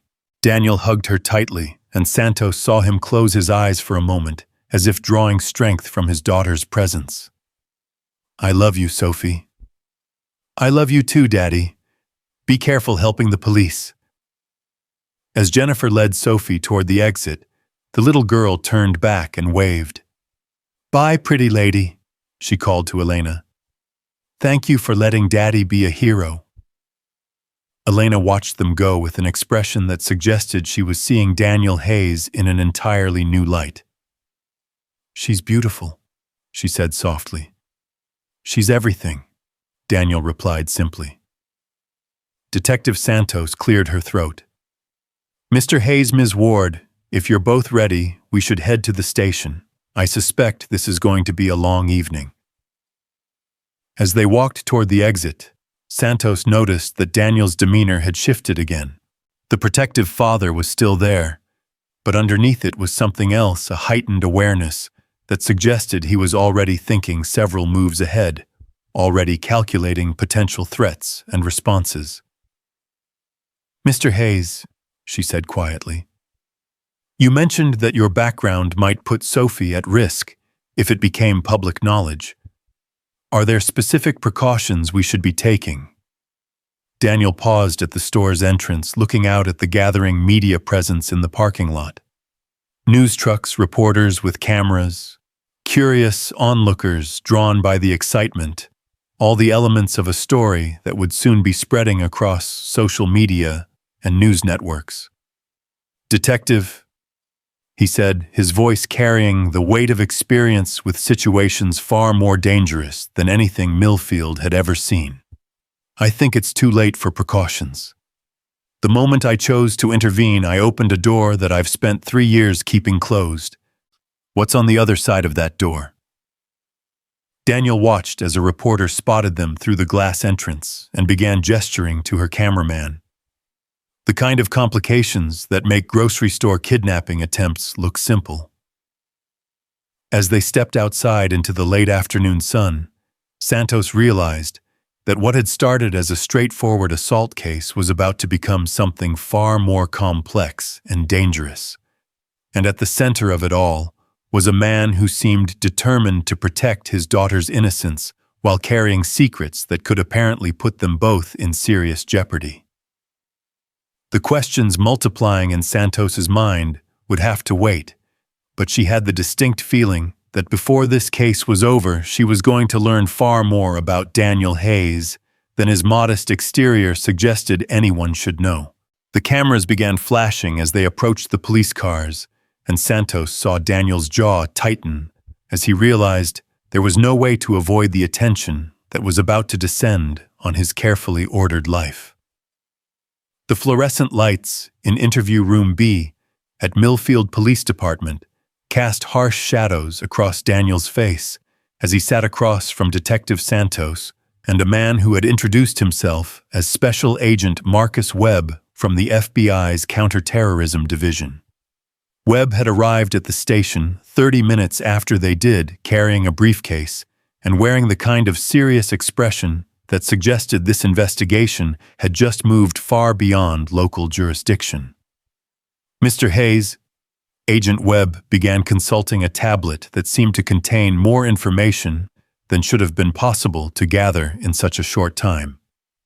"Your actions today were remarkable.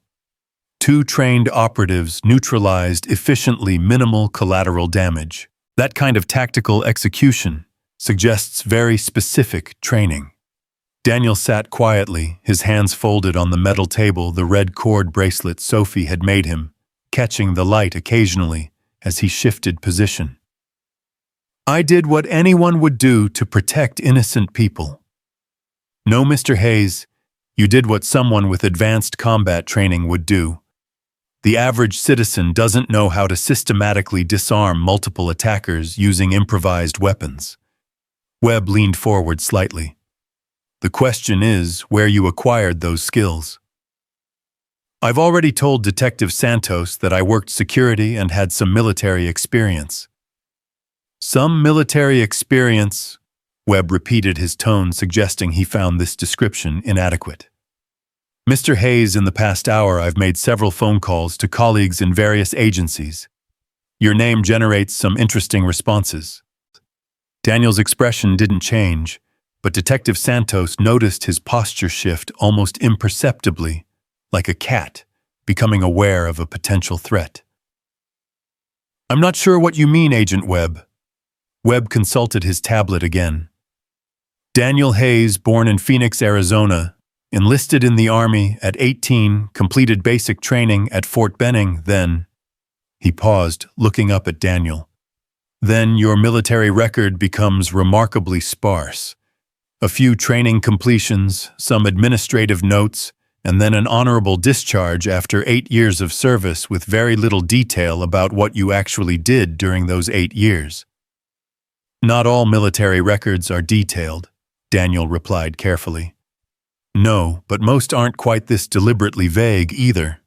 The kind of record you have is what we typically see when someone's actual service is classified at levels that require special clearance to access. Elena, who had been sitting quietly in a chair against the wall, spoke up. What exactly are you suggesting, Agent Webb? I'm suggesting that Mr. Hayes's background may be more relevant to today's events than he's indicated. Webb turned back to Daniel. The men who attempted to kidnap Ms. Ward weren't random criminals. Based on the preliminary description and their operational methods, we believe they were foreign operatives possibly working for a state actor. Daniel's hands tightened slightly on the table. What does that have to do with me? It has to do with the fact that you recognized their tactical approach, immediately countered it with professional-level expertise, and demonstrated the kind of situational awareness that comes from operating in hostile environments. Webb's voice carried the weight of someone accustomed to dealing with classified information. That's not the skill set of a typical corporate security guard. Agent Webb, Daniel said quietly. I understand you're trying to do your job, but I need you to understand something. I have a 6-year-old daughter who is currently at home with a babysitter waiting for me to come back. Whatever my background is or isn't, what matters right now is that I get home to her. Your daughter is exactly why we need to have this conversation, Webb replied. If you are who I think you are, then your intervention today may have consequences that extend well beyond this incident. Elena leaned forward in her chair. What kind of consequences? Webb looked at her, then back at Daniel. The kind that come from exposing operational capabilities that certain people would prefer remained hidden. Detective Santos had been listening to this exchange with growing concern. Agent Webb, are you saying that Mr. Hayes and his daughter might be in danger because of what happened today? I'm saying that when someone with Mr. Hayes's apparent background engages foreign operatives in a public setting, it tends to attract attention from various interested parties. Daniel was quiet for a long moment, and when he spoke, his voice carried a weariness that suggested he'd been dreading this conversation. Agent Webb, what exactly do you want to know? I want to know who you really are, what your actual background is, and why foreign operatives attempting to kidnap a cybersecurity CEO encountered someone with your particular skill set in a random grocery store. You don't think it was random? I think coincidences of this magnitude are extremely rare in my line of work. Daniel looked at Elena, who was watching him with an expression that mixed curiosity with growing apprehension. Ms. Ward, the cybersecurity contracts your company holds, do any of them involve classified government projects? Elena hesitated, clearly uncomfortable with the direction the conversation was taking. Some of our contracts do involve sensitive government work, yes. What kind of sensitive work? Network security for various federal agencies, some defense contractors, protocols for protecting classified communications. Elena's voice was careful, as if she was trying to avoid revealing more than necessary. Agent Webb nodded grimly. And your company has been working on some particularly sensitive projects recently, hasn't it? Miss Ward, I can't discuss specific projects without proper clearance procedures. Even if those projects might be the reason someone tried to kidnap you today. Elena looked startled. You think my kidnapping was related to our government work? I think people don't usually go to the trouble of planning a professional extraction unless they believe the target has access to something very valuable. Webb turned back to Daniel. Which brings us back to the question of why someone with Mr. Hayes's capabilities happened to be in the right place at the right time to stop it. Daniel was quiet for several minutes, his gaze distant as if he was weighing options and calculating risks. Finally, he looked directly at Agent Webb. My name is Daniel Hayes, and everything I've told you about my current life is true. I work in IT, I'm a single father, and I shop for groceries on Tuesday afternoons. But you're right that my background is more complicated than I've indicated. How complicated? The kind of complicated that required me to disappear from my old life completely when I decided I wanted to be a father more than I wanted to be a soldier. Agent Webb leaned back in his chair. What unit, Mr. Hayes? Task Force 88. Counterterrorism operations primarily in Afghanistan and Iraq. Some work in other theaters that I can't discuss without clearance levels you probably don't have. Detective Santos felt the temperature in the room seem to drop. She'd heard of Task Force 88 rumors and whispers about a unit that handled the kind of operations that never appeared in official reports. Task Force 88, Webb repeated slowly. Mr. Hayes, that unit officially doesn't exist. No, it doesn't. Which is why Daniel Hayes, IT consultant, works very hard to make sure no one connects him to Staff Sergeant David Hawkins, who died in a convoy attack outside Kandahar 3 years ago. Elena's breath caught. You faked your death. I retired from a unit that doesn't exist with a new identity that allows me to raise my daughter without worrying about the kind of people who might want to settle old scores or use her as leverage against me. Daniel's voice was matter-of-fact, as if he was discussing the weather. At least it worked that way until today. Agent Webb was making notes on his tablet. Staff Sergeant David Hawkins, I'll need to verify this through appropriate channels. You do that, but Agent Webb, I need you to understand that everything I've built for the past 3 years, my job, my home, my daughter's school and friends, all of it depends on David Hawkins staying dead and Daniel Hayes remaining a boring IT consultant. That may no longer be possible. Why not? Because what happened today is going to generate media attention, and when that happens, people start asking questions, people start digging into backgrounds, and sometimes they find things that were meant to stay buried. Elena had been listening to this revelation with growing amazement and concern. Daniel, when you helped me today, you were risking more than just your safety. You were risking your entire life. Yes. Why you didn't know me, you owed me nothing. Why would you risk everything to help a stranger? Daniel looked at her with the same gentle expression he'd worn when talking to Sophie. Because that's what you do when someone needs help, and because I couldn't let my daughter watch bad things happen to good people without trying to stop it. Even knowing what it might cost you, especially knowing what it might cost me. Because the alternative was teaching Sophie that sometimes we turn away when people are in trouble, and that's not the kind of person I want her to become. Agent Webb interrupted their conversation. Mr. Hayes, I understand your concerns about your daughter, but we have immediate security issues to address. If foreign operatives were targeting Ms. Ward for her access to classified information, and you've now been exposed as someone with your background, both of you may be at risk for retaliation or further attempts. What kind of further attempts? Elena asked. Kidnapping, assassination, targeting family members to force cooperation. The playbook for this kind of operation includes multiple contingencies. Daniel felt ice forming in his chest. You're talking about threats to Sophie. I'm talking about the reality of what happens when classified operations intersect with civilian lives in public ways. Then what do you recommend? Webb consulted his tablet again. Protective custody for both of you, at least until we can assess the scope of the threat and neutralize the remaining operatives. Absolutely not, Daniel said immediately. I'm not putting my daughter in protective custody. She's 6 years old, she's been through enough disruption in her life, and I won't traumatize her further. Mr. Hayes, if there are additional threats, then I'll handle them the same way I handled today's threat. But Sophie maintains her normal routine, sleeps in her own bed, and goes to her own school.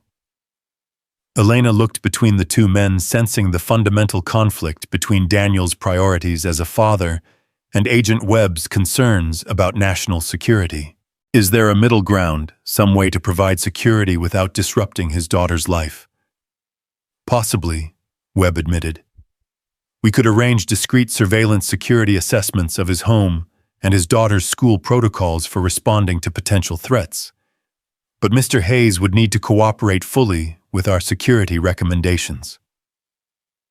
What kind of cooperation? Regular check-ins, restrictions on travel and activities, possibly relocation, if the threat level escalates. Daniel shook his head. Agent Webb, I left my old life specifically to avoid this kind of situation. I won't have my daughter living under the shadow of constant security concerns. You may not have a choice. The moment you revealed your capabilities today, you put yourself back on the radar of people who prefer that capabilities like yours remain hidden. What people? Webb hesitated, clearly choosing his words carefully. Let's just say that there are individuals and organizations who take a professional interest in former members of units like Task Force 88, particularly when those members surface in connection with operations that might compromise ongoing activities. Elena was beginning to understand the scope of what Daniel had risked by helping her. Are you saying that by saving me, Daniel has painted a target on himself and his daughter? I'm saying that operational security exists for good reasons, and when it's compromised, there can be consequences that extend beyond the immediate situation. Daniel stood up from the table, his patience clearly wearing thin. Agent Webb, I appreciate the briefing on operational security, but I have a more immediate concern. My daughter is at home with a babysitter. It's past her bedtime, and she's going to start worrying if I don't get back soon. Mr. Hayes, I understand your concerns, but no, I don't think you do. Daniel's voice carried the edge that Detective Santos had heard earlier, the tone that suggested he was accustomed to having his priorities respected. Sophie is 6 years old. 3 years ago, her mother died in a car accident, and since then, I've been the only constant in her life. She trusts me to come home when I say I will, and I don't break promises to my daughter. The room fell quiet as the weight of Daniel's words settled over everyone present. Elena felt her heart clench as she realized the full cost of what Daniel had done for her, not just risking his own safety and identity, but potentially destabilizing the only secure life his daughter had known since losing her mother. Daniel, she said softly, I'm so sorry. I had no idea that helping me would— Don't apologize, Daniel interrupted firmly. You didn't ask for any of this, and I don't regret helping you, but I need to get home to Sophie. Agent Webb looked up from his tablet. Mr. Hayes, I can arrange for an escort home, and we can have agents positioned discreetly around your building tonight. But I strongly recommend that you consider allowing us to implement more comprehensive security measures. I'll consider it. But first I need to tuck my daughter into bed and explain why Daddy was gone longer than expected. What will you tell her? Daniel looked tired, suddenly older than his 34 years. The truth in terms she can understand. That sometimes when you help people it creates more work to do, but that it's still the right thing to do. Detective Santos had been quiet during most of this exchange, but now she spoke up. Mr. Hayes, there's another issue we need to address. The media attention from today's incident is already significant and it's likely to grow. How do you want to handle that? Daniel looked grim. What kind of media attention? News trucks are still outside the supermarket. Social media is already spreading videos taken by other shoppers, and I've had 3 different news organizations call asking for interviews with the hero who saved the CEO. No interviews, no media contact, no public statements. That may not be possible to maintain, Agent Webb said. Stories like this tend to take on a life of their own, especially when they involve dramatic rescues and mysterious heroes. Elena stood up as well. I could help with that. Technova has a PR team that specializes in managing sensitive information. We could work on controlling the narrative, limiting the personal details that get released. Why would you do that? Because you saved my life and because I'm beginning to understand what that cost you. Daniel looked at her for a long moment, as if assessing whether he could trust her with something that important to him. Ms. Ward, Elena, I appreciate the offer, but this isn't your responsibility. Maybe not, but it's something I can do to help. And after today, I think we're well past formal titles. Agent Webb was gathering his materials. Mr. Hayes, I'll need to brief my superiors on this situation, and there will likely be follow-up questions. Can I reach you at the contact information Detective Santos has on file? You can reach me, but Agent Webb, I want to be very clear about something. My daughter's safety and well-being are my only priorities. If your investigation or security measures threaten that in any way, I will disappear with Sophie faster than you can imagine, and this time I'll make sure we can't be found. The threat was delivered in the same calm tone Daniel had used throughout the interview, but Webb clearly understood that he was dealing with someone who had both the motivation and the capability to make good on such a promise. Understood, Mr. Hayes. We'll coordinate any security measures with you directly. As they prepared to leave the interview room, Elena touched Daniel's arm. Daniel, I know this has complicated your life enormously, and I know words aren't adequate, but thank you for everything. You don't need to thank me, Elena. You just need to be safe. What about you? Will you be safe?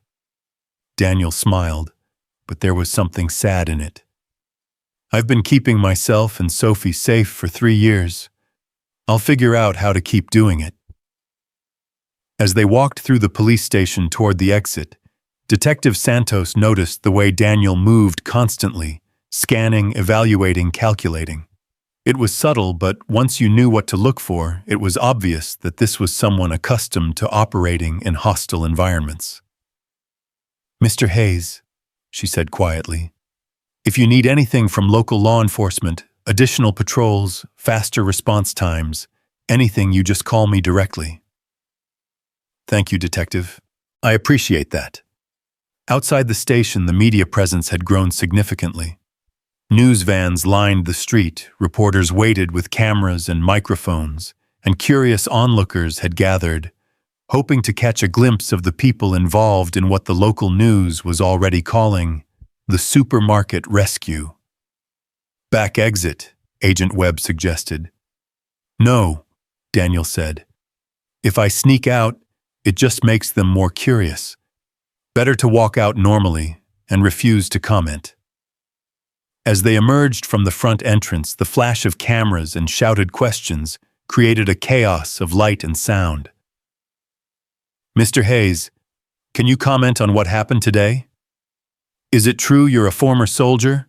How did you know how to fight those men? What can you tell us about the kidnapping attempt? Daniel kept walking steadily toward the parking area, his expression neutral, refusing to acknowledge the questions or make eye contact with any of the reporters. Elena walked beside him, and Detective Santos and Agent Webb flanked them, creating a small buffer against the pressing crowd. Mr. Hayes, just one question. Were you following Ms. Ward? What's your military background? One reporter pushed closer than the others, shoving a microphone toward Daniel's face.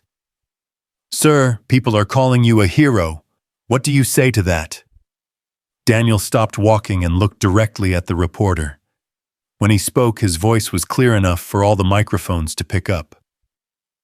I say that heroes are the people who do their jobs every day to keep communities safe. Police officers, firefighters, paramedics, teachers.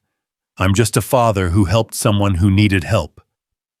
But your military training is private information that has nothing to do with this story. What about your daughter? How does she feel about her father being a hero? Daniel's expression hardened immediately. My daughter is not part of this story, and I expect that to be respected. Any reporter or news organization that approaches her or her school will find themselves dealing with something much more serious than a public relations problem. The threat was clear enough that several reporters took a step back, and Detective Santos saw Agent Webb nod slightly in approval. That's all we have to say? Elena added, speaking publicly for the first time since leaving the station. This was an isolated incident. It's been resolved, and we ask that everyone respect our privacy as the investigation continues.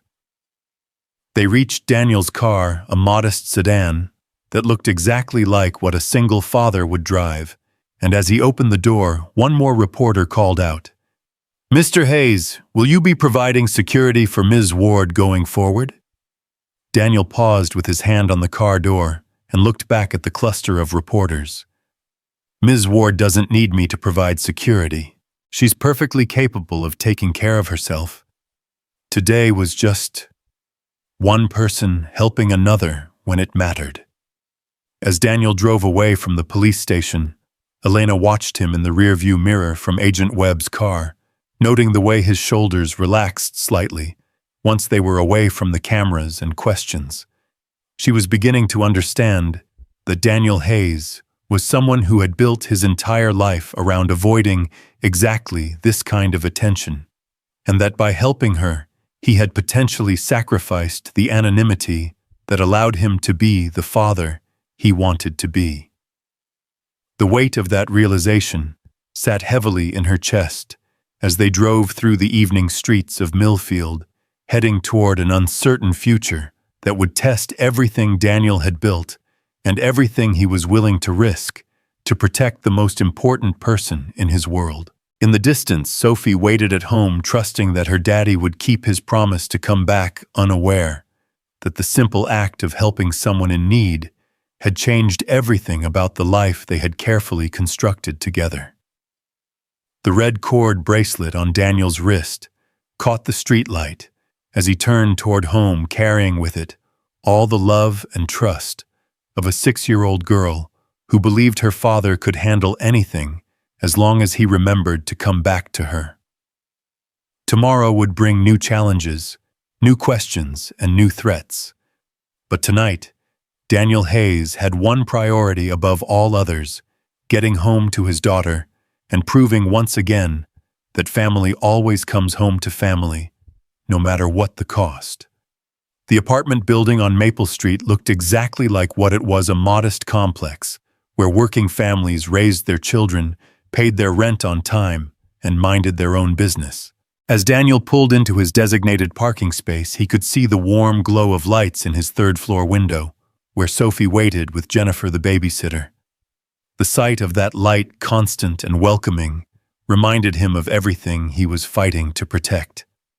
Agent Webb's black sedan pulled in behind him, and Daniel saw 2 more unmarked cars position themselves strategically around the building's perimeter. The discreet security presence was already in place, just as Webb had promised, but Daniel wondered how long it would take for his neighbors to notice the unusual activity and start asking questions. "Mr. Hayes," Agent Webb approached as Daniel locked his car. "My agents will maintain a low profile, but they'll be monitoring the building throughout the night. If you notice anything unusual, anything at all, you call this number immediately." He handed Daniel a card with a number written in pen. "What exactly are they watching for? Anyone who doesn't belong here? Surveillance attempts, unusual vehicles, people asking questions about you or Sophie. The profile of the men from today suggests they were part of a larger operation, and those operations typically include contingency plans." Daniel pocketed the card and looked up at his apartment window again. "Agent Webb, I need you to understand something. If this situation escalates, if my daughter becomes a target because of what happened today, I won't wait for federal protection protocols. I'll take Sophie and disappear, and you'll never find us." "Mr. Hayes, I understand your concerns, but running isn't always the safest option." Agent Webb, with respect, I've been keeping my daughter safe for 3 years using methods that work. If I decide we need to disappear, it's because I've calculated that the threat has exceeded my ability to manage it here. Webb studied Daniel's face in the glow of the parking lot lights, seeing something that convinced him this wasn't an idle threat. I hope it doesn't come to that. So do I. As Daniel climbed the stairs to his apartment, he could hear Sophie's voice through the door, animated and cheerful, as she explained something to Jennifer. The sound made his chest tight with relief. She was safe, she was happy, and for this moment, her world remained exactly as it should be. Daddy. Sophie launched herself into his arms the moment he opened the door, her small body warm and solid against his chest. You're back. Jennifer taught me how to make origami cranes, and we made macaroni and cheese for dinner, and Mr. Buttons helped. Daniel held her tightly, breathing in the familiar scent of her shampoo, and feeling the tension of the day begin to release its grip on his shoulders. That sounds wonderful, sweetheart. Did you have a good time? Yes, Jennifer knows lots of games, and she said I was very brave while you were helping the police officers. Daniel looked over Sophie's head at Jennifer, who was gathering her things with the efficient movements of someone accustomed to graceful exits. Thank you, he said simply. She's a remarkable little girl, Jennifer replied softly. Very mature for her age. I can see where she gets her strength. After Jennifer left, Daniel helped Sophie through her bedtime routine, brushing teeth, changing into pajamas, reading 2 stories instead of the usual one because she'd been extra good during his absence.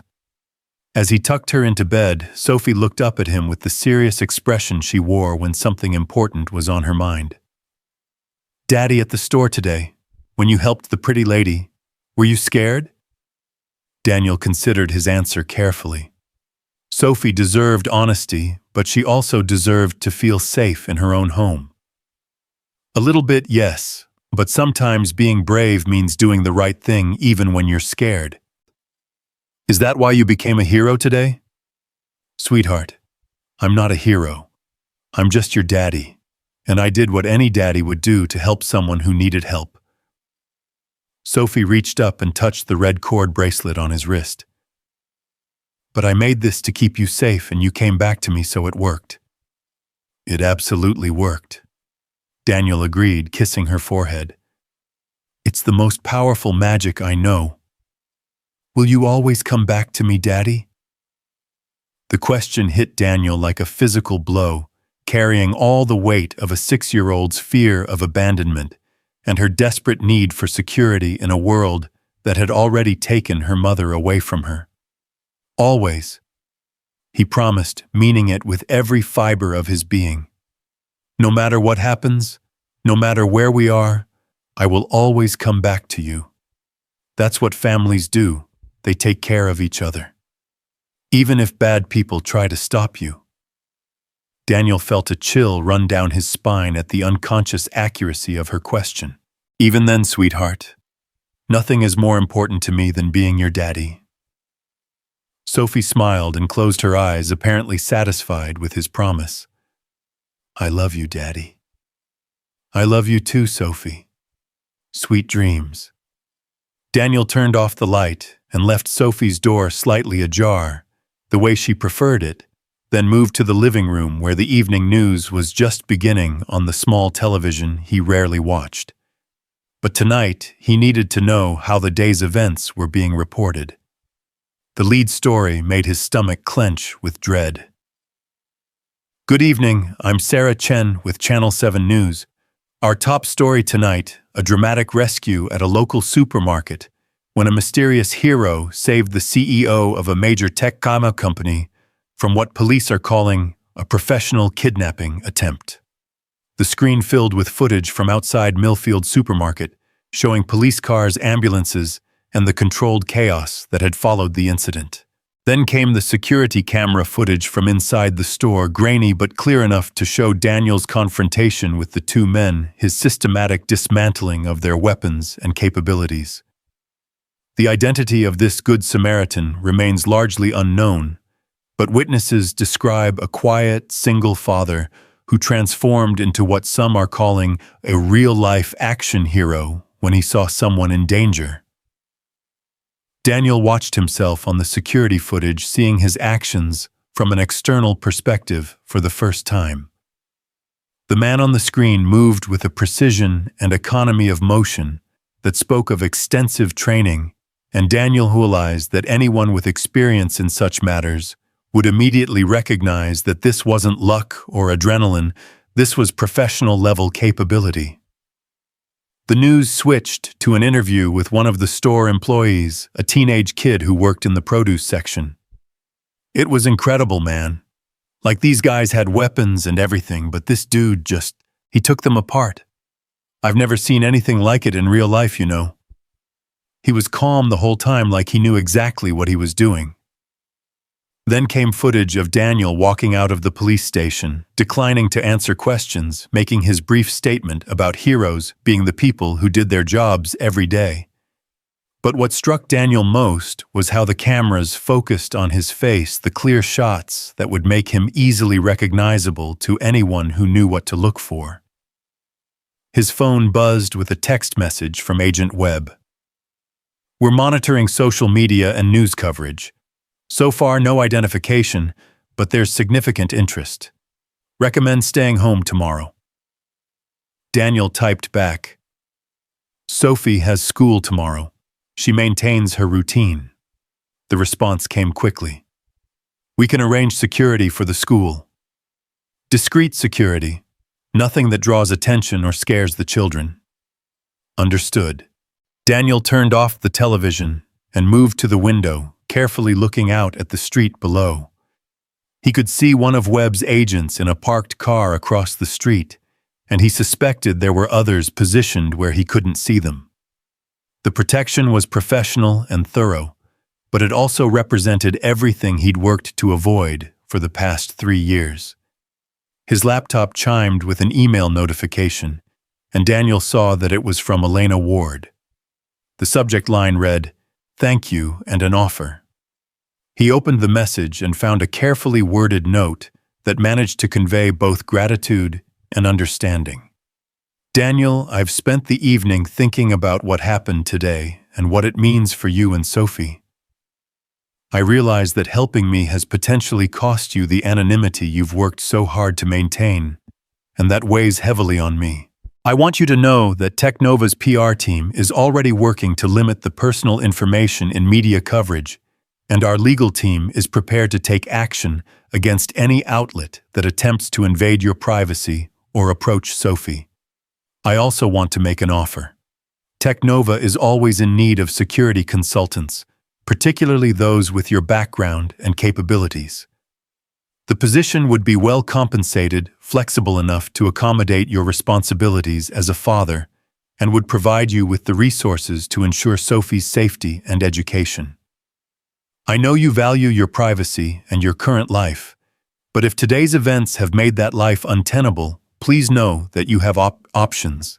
More than that, you have friends who will help however we can.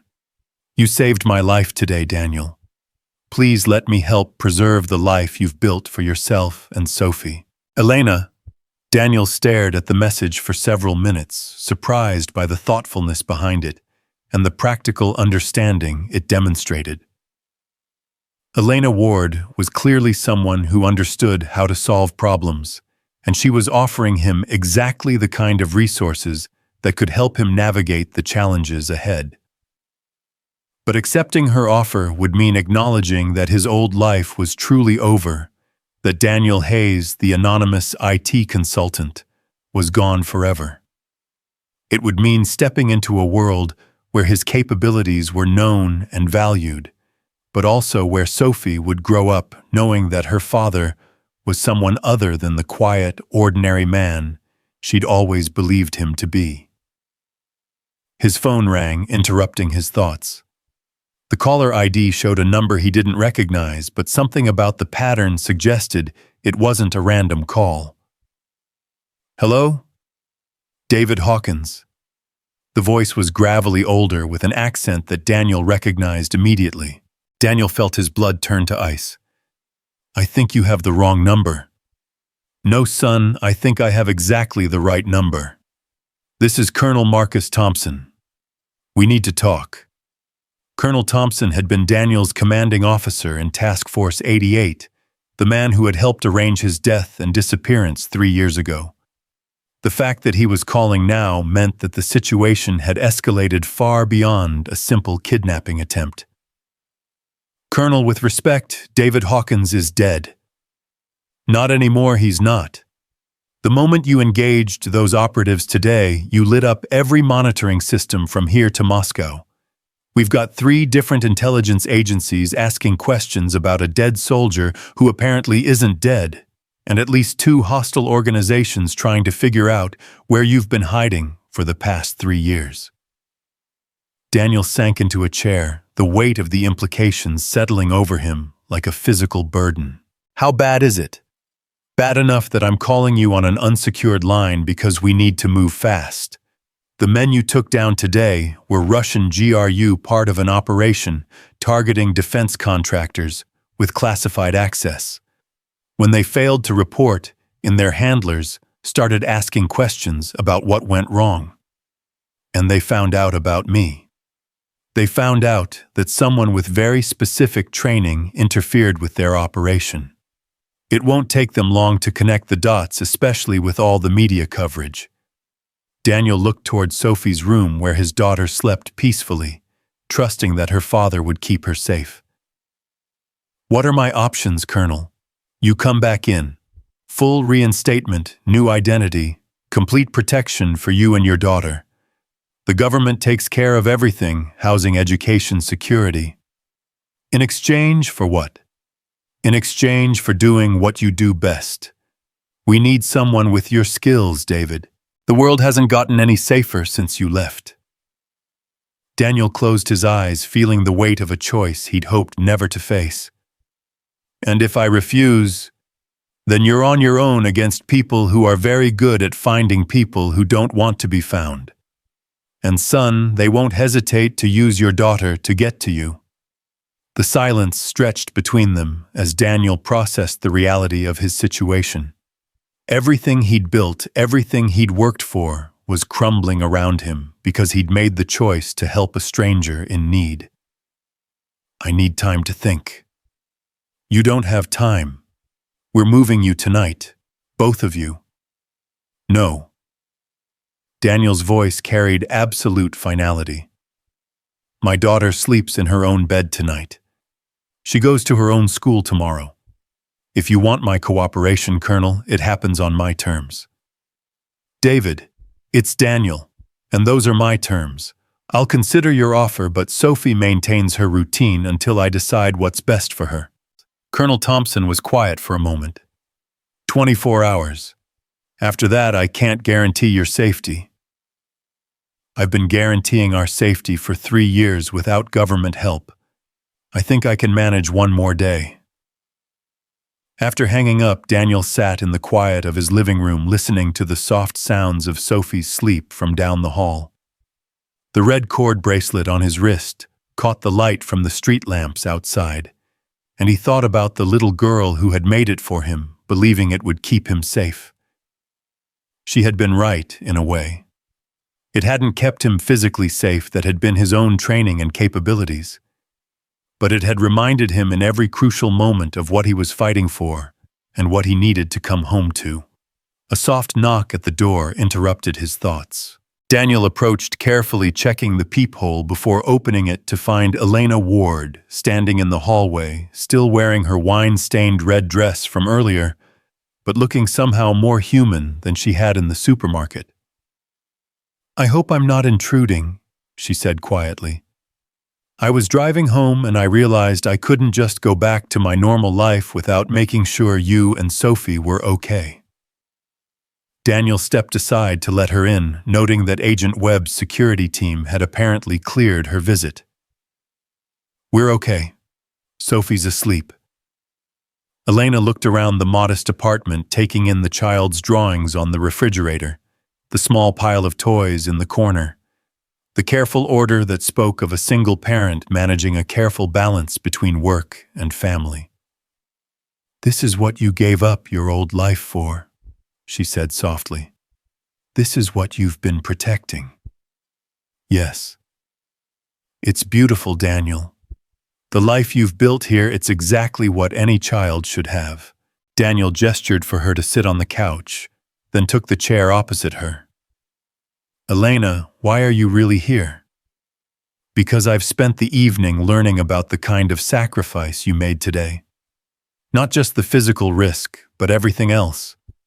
Your anonymity, your security, possibly your entire life here. You didn't ask me to make that sacrifice." "No, but I'm the reason you had to make it. And now I'm trying to figure out how to live with that." Daniel studied her face, seeing guilt and determination in equal measure. "You live with it by making the most of the chance you've been given. You go back to your life, you do good work, you help people when you can. That's enough. Is it enough for you if you have to give up this life because of what happened today? Will it be enough to know that you saved one person?" Daniel was quiet for a long moment, considering the question.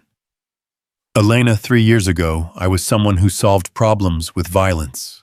I was good at it, necessary sometimes, but it wasn't the kind of person I wanted to be when I became a father. Today, for a few minutes, I had to be that person again, to protect you and to show Sophie that we help people who need help. And now I have to figure out how to be Sophie's father in a world where that person might be necessary again."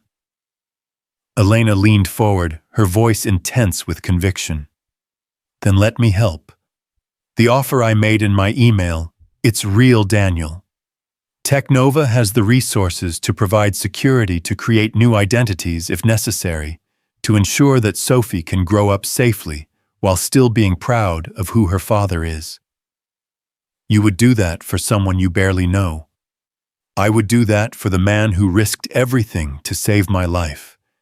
And I would do it for the little girl who deserves to grow up with her father." Before Daniel could respond, they heard a small voice from the hallway. "Daddy, who's here?" Sophie appeared in the doorway in her pajamas, clutching Mr. Buttons and looking sleepy but curious. She recognized Elena immediately. "Hi, pretty lady. Did you come to see Daddy?" Elena's face softened as she looked at Sophie. "I did, sweetheart. I came to say thank you to your daddy for helping me today." Sophie padded over to the couch and climbed up next to Elena with the unself-conscious friendliness that only children possessed. "Daddy always helps people. That's what heroes do." "Your daddy is definitely a hero," Elena agreed, her voice thick with emotion. "Are you going to be our friend now?" Sophie asked with characteristic directness. Elena looked at Daniel, then back at Sophie. "I would very much like to be your friend, if that's okay with you and your daddy." Sophie considered this seriously. "Do you like teddy bears?" "I love teddy bears." "And do you think families should help each other?" "I think that's one of the most important things in the world." Sophie nodded, apparently satisfied with Elena's qualifications for friendship. "Okay, you can be our friend. But you have to promise to be careful, because sometimes bad people try to hurt good people, and we have to look out for each other." The wisdom in those words, coming from a 6-year-old who was repeating lessons her father had taught her, made Elena's eyes fill with tears. "I promise, Sophie. We'll all look out for each other." Sophie yawned and snuggled closer to Elena. "Daddy, can Elena read me a story?" Daniel looked at Elena, who nodded immediately. "I would love to read you a story, Sophie." As Elena read Sophie a bedtime story about a brave little mouse who helped her forest friends, Daniel watched from the doorway and realized that something fundamental had shifted in his understanding of the situation. This wasn't just about protecting Sophie from the consequences of his past. It was about building a future where she could grow up, knowing that the world contained people like Elena Ward, people who understood that helping others was worth any cost. After Sophie had fallen asleep in Elena's arms, Daniel carefully carried his daughter back to her bed, tucking her in and checking that her nightlight was working properly. When he returned to the living room, Elena was standing by the window looking out at the street where Agent Webb's security team maintained their vigil. "She's incredible," Elena said softly. "She has your strength, but there's something else, a kind of wisdom, that most adults never develop. She's been through a lot. Losing her mother, adapting to a new life when I left the military, learning to trust that I'll always come back to her. It's made her resilient. And it's made you an extraordinary father." Daniel joined her at the window, noting the professional positioning of the security vehicles. "Elena, I need to tell you something. The situation has become more complicated." "How complicated?" Daniel told her about Colonel Thompson's call, about the Russian operatives, about the choice he was facing between returning to his old life and trying to maintain the new one. Elena listened without interruption, her expression growing more concerned as she understood the scope of the threat. "So, you have to choose between being the man you used to be and protecting the life you've built for Sophie. Unless I can find a third option." Elena was quiet for several minutes, and Daniel could see her mind working through possibilities and solutions. "Daniel, what if the third option isn't about choosing between your old life and your new one? What if it's about integrating them in a way that serves both purposes?" "What do you mean?" "I mean, what if we create a situation where your skills are used to protect people like Sophie, children who need their parents to come home safe, families who deserve to live without fear? What if we build something new that serves the same mission as your old work, but allows you to be the father you want to be?" Daniel turned to look at her fully. "You're talking about more than just a job offer. I'm talking about a partnership. Technova's government contracts put us in a position to influence how security operations are conducted. We could create a division that specializes in protecting families and ensuring that people like you don't have to choose between serving their country and being present for their children." "Elena, that's what Sophie would want," Elena interrupted gently. "Not just for herself, but for all the other children whose parents do dangerous work. She's 6 years old, and she already understands that helping people is the most important thing we can do. Don't you think she'd be proud to know that her father found a way to help lots of families stay together?" Daniel felt something shift in his chest, a possibility he hadn't considered before. "You really think it could work?" "I think you saved my life today, and that everything that's happened since then has led us to this moment for a reason. I think Sophie made you that bracelet because she understood something we're just now figuring out, that the best way to keep someone safe is to make sure they never forget what they're fighting for." Daniel looked down at the red cord bracelet, thinking about his daughter's sleepy voice saying that families should help each other, that they had to look out for one another. There would be risks. People would still be after us, and now they'd know where to look. Then we make sure we're stronger than they are. We use your skills, my resources, and the support of people who understand what we're trying to build. We create something that can't be taken down by the kind of people who tried to hurt me today." Daniel was quiet for a long time, weighing options and calculating risks in the way he'd been trained to do. But underneath the tactical considerations was something simpler, the image of Sophie writing, "Help people who need help," on their shopping list. The trust in her voice when she said that heroes were just people who did the right thing. If we do this, Sophie comes first. Always. Every decision, every operation, every risk assessment starts with what's best for her. Absolutely. And we do it honestly. She grows up knowing who her father is and what he does, but also knowing that he chose to use those skills to protect families instead of destroy them. I wouldn't want it any other way. Daniel extended his hand to Elena. Partners. Elena shook his hand firmly. Partners. As if summoned by their agreement, Daniel's phone rang.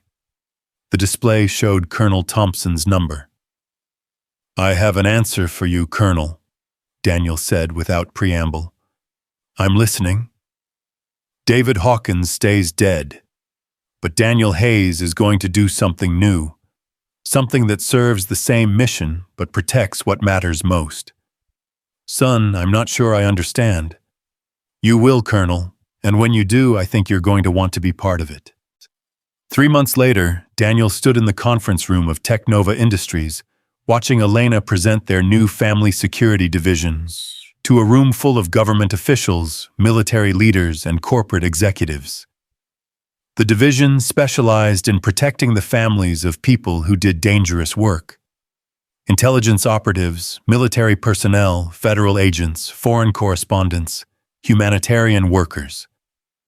The traditional model requires people to choose between serving their mission and being present for their families, Elena was explaining.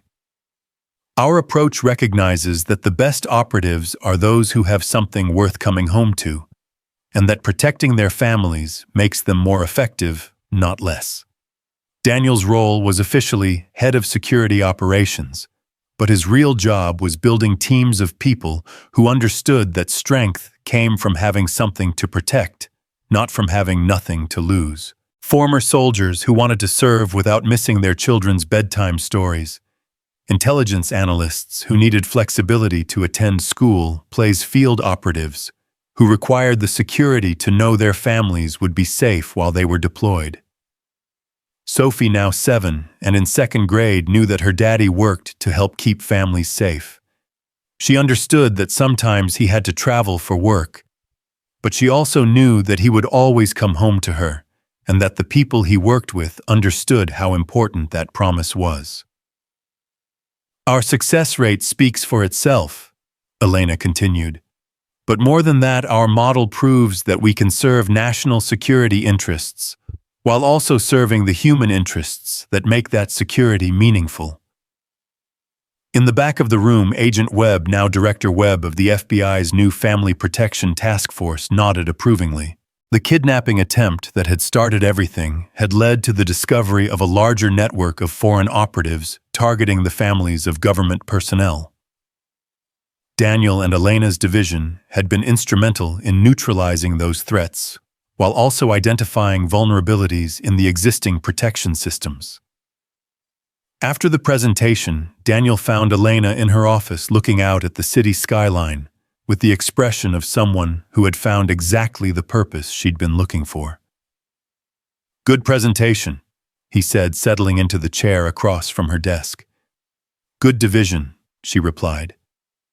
We've got 12 families under protection, 6 operations successfully completed, and 0 casualties among our personnel or their dependents. Not bad for 3 months of work? Not bad at all. Elena turned from the window. Daniel, do you ever regret it, giving up the quiet life? Daniel thought about the question, considering the past 3 months. The work was challenging and sometimes dangerous, but it was also deeply satisfying in a way his old life had never been. More importantly, Sophie was thriving. She was proud of what her father did, secure in the knowledge that his work helped other children stay safe with their families. No, he said finally. I don't regret it. Sophie and I are exactly where we're supposed to be. Even with all the complications. Daniel smiled, thinking about the red cord bracelet on his wrist, the same one Sophie had made him, now reinforced with Kevlar thread that she'd helped him weave in during one of their weekend craft sessions. It had become something of a symbol in their division, a reminder that strength came from the people we loved and our commitment to protecting them.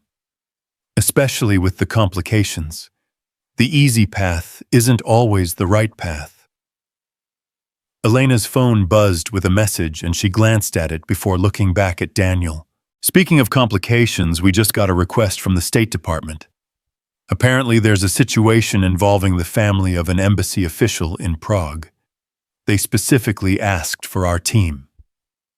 When do we leave? Tomorrow morning. But Daniel, this one might take 2 weeks. Daniel nodded, already running through the operational requirements in his mind. I'll pick Sophie up from school today and talk to her about it. Mrs. Patterson next door has already agreed to help with school runs if needed, and Sophie likes spending time with her grandson. Are you sure she'll be okay with you being gone that long? Daniel thought about his conversation with Sophie the night before, when she'd helped him update their family emergency plan and insisted on adding a new rule: Daddy calls every day to tell me one good thing and one silly thing that happened. She'll be okay because she knows I'm coming back and because she understands that what we do matters. Last night she told me she wants to learn more about helping families because that's important work for heroes. Elena smiled. She's going to be formidable when she grows up. She already is. She just doesn't know it yet. As Daniel prepared to leave the office, Elena called after him. Daniel, I just want you to know what we've built here, it wouldn't exist without what you did that day in the supermarket.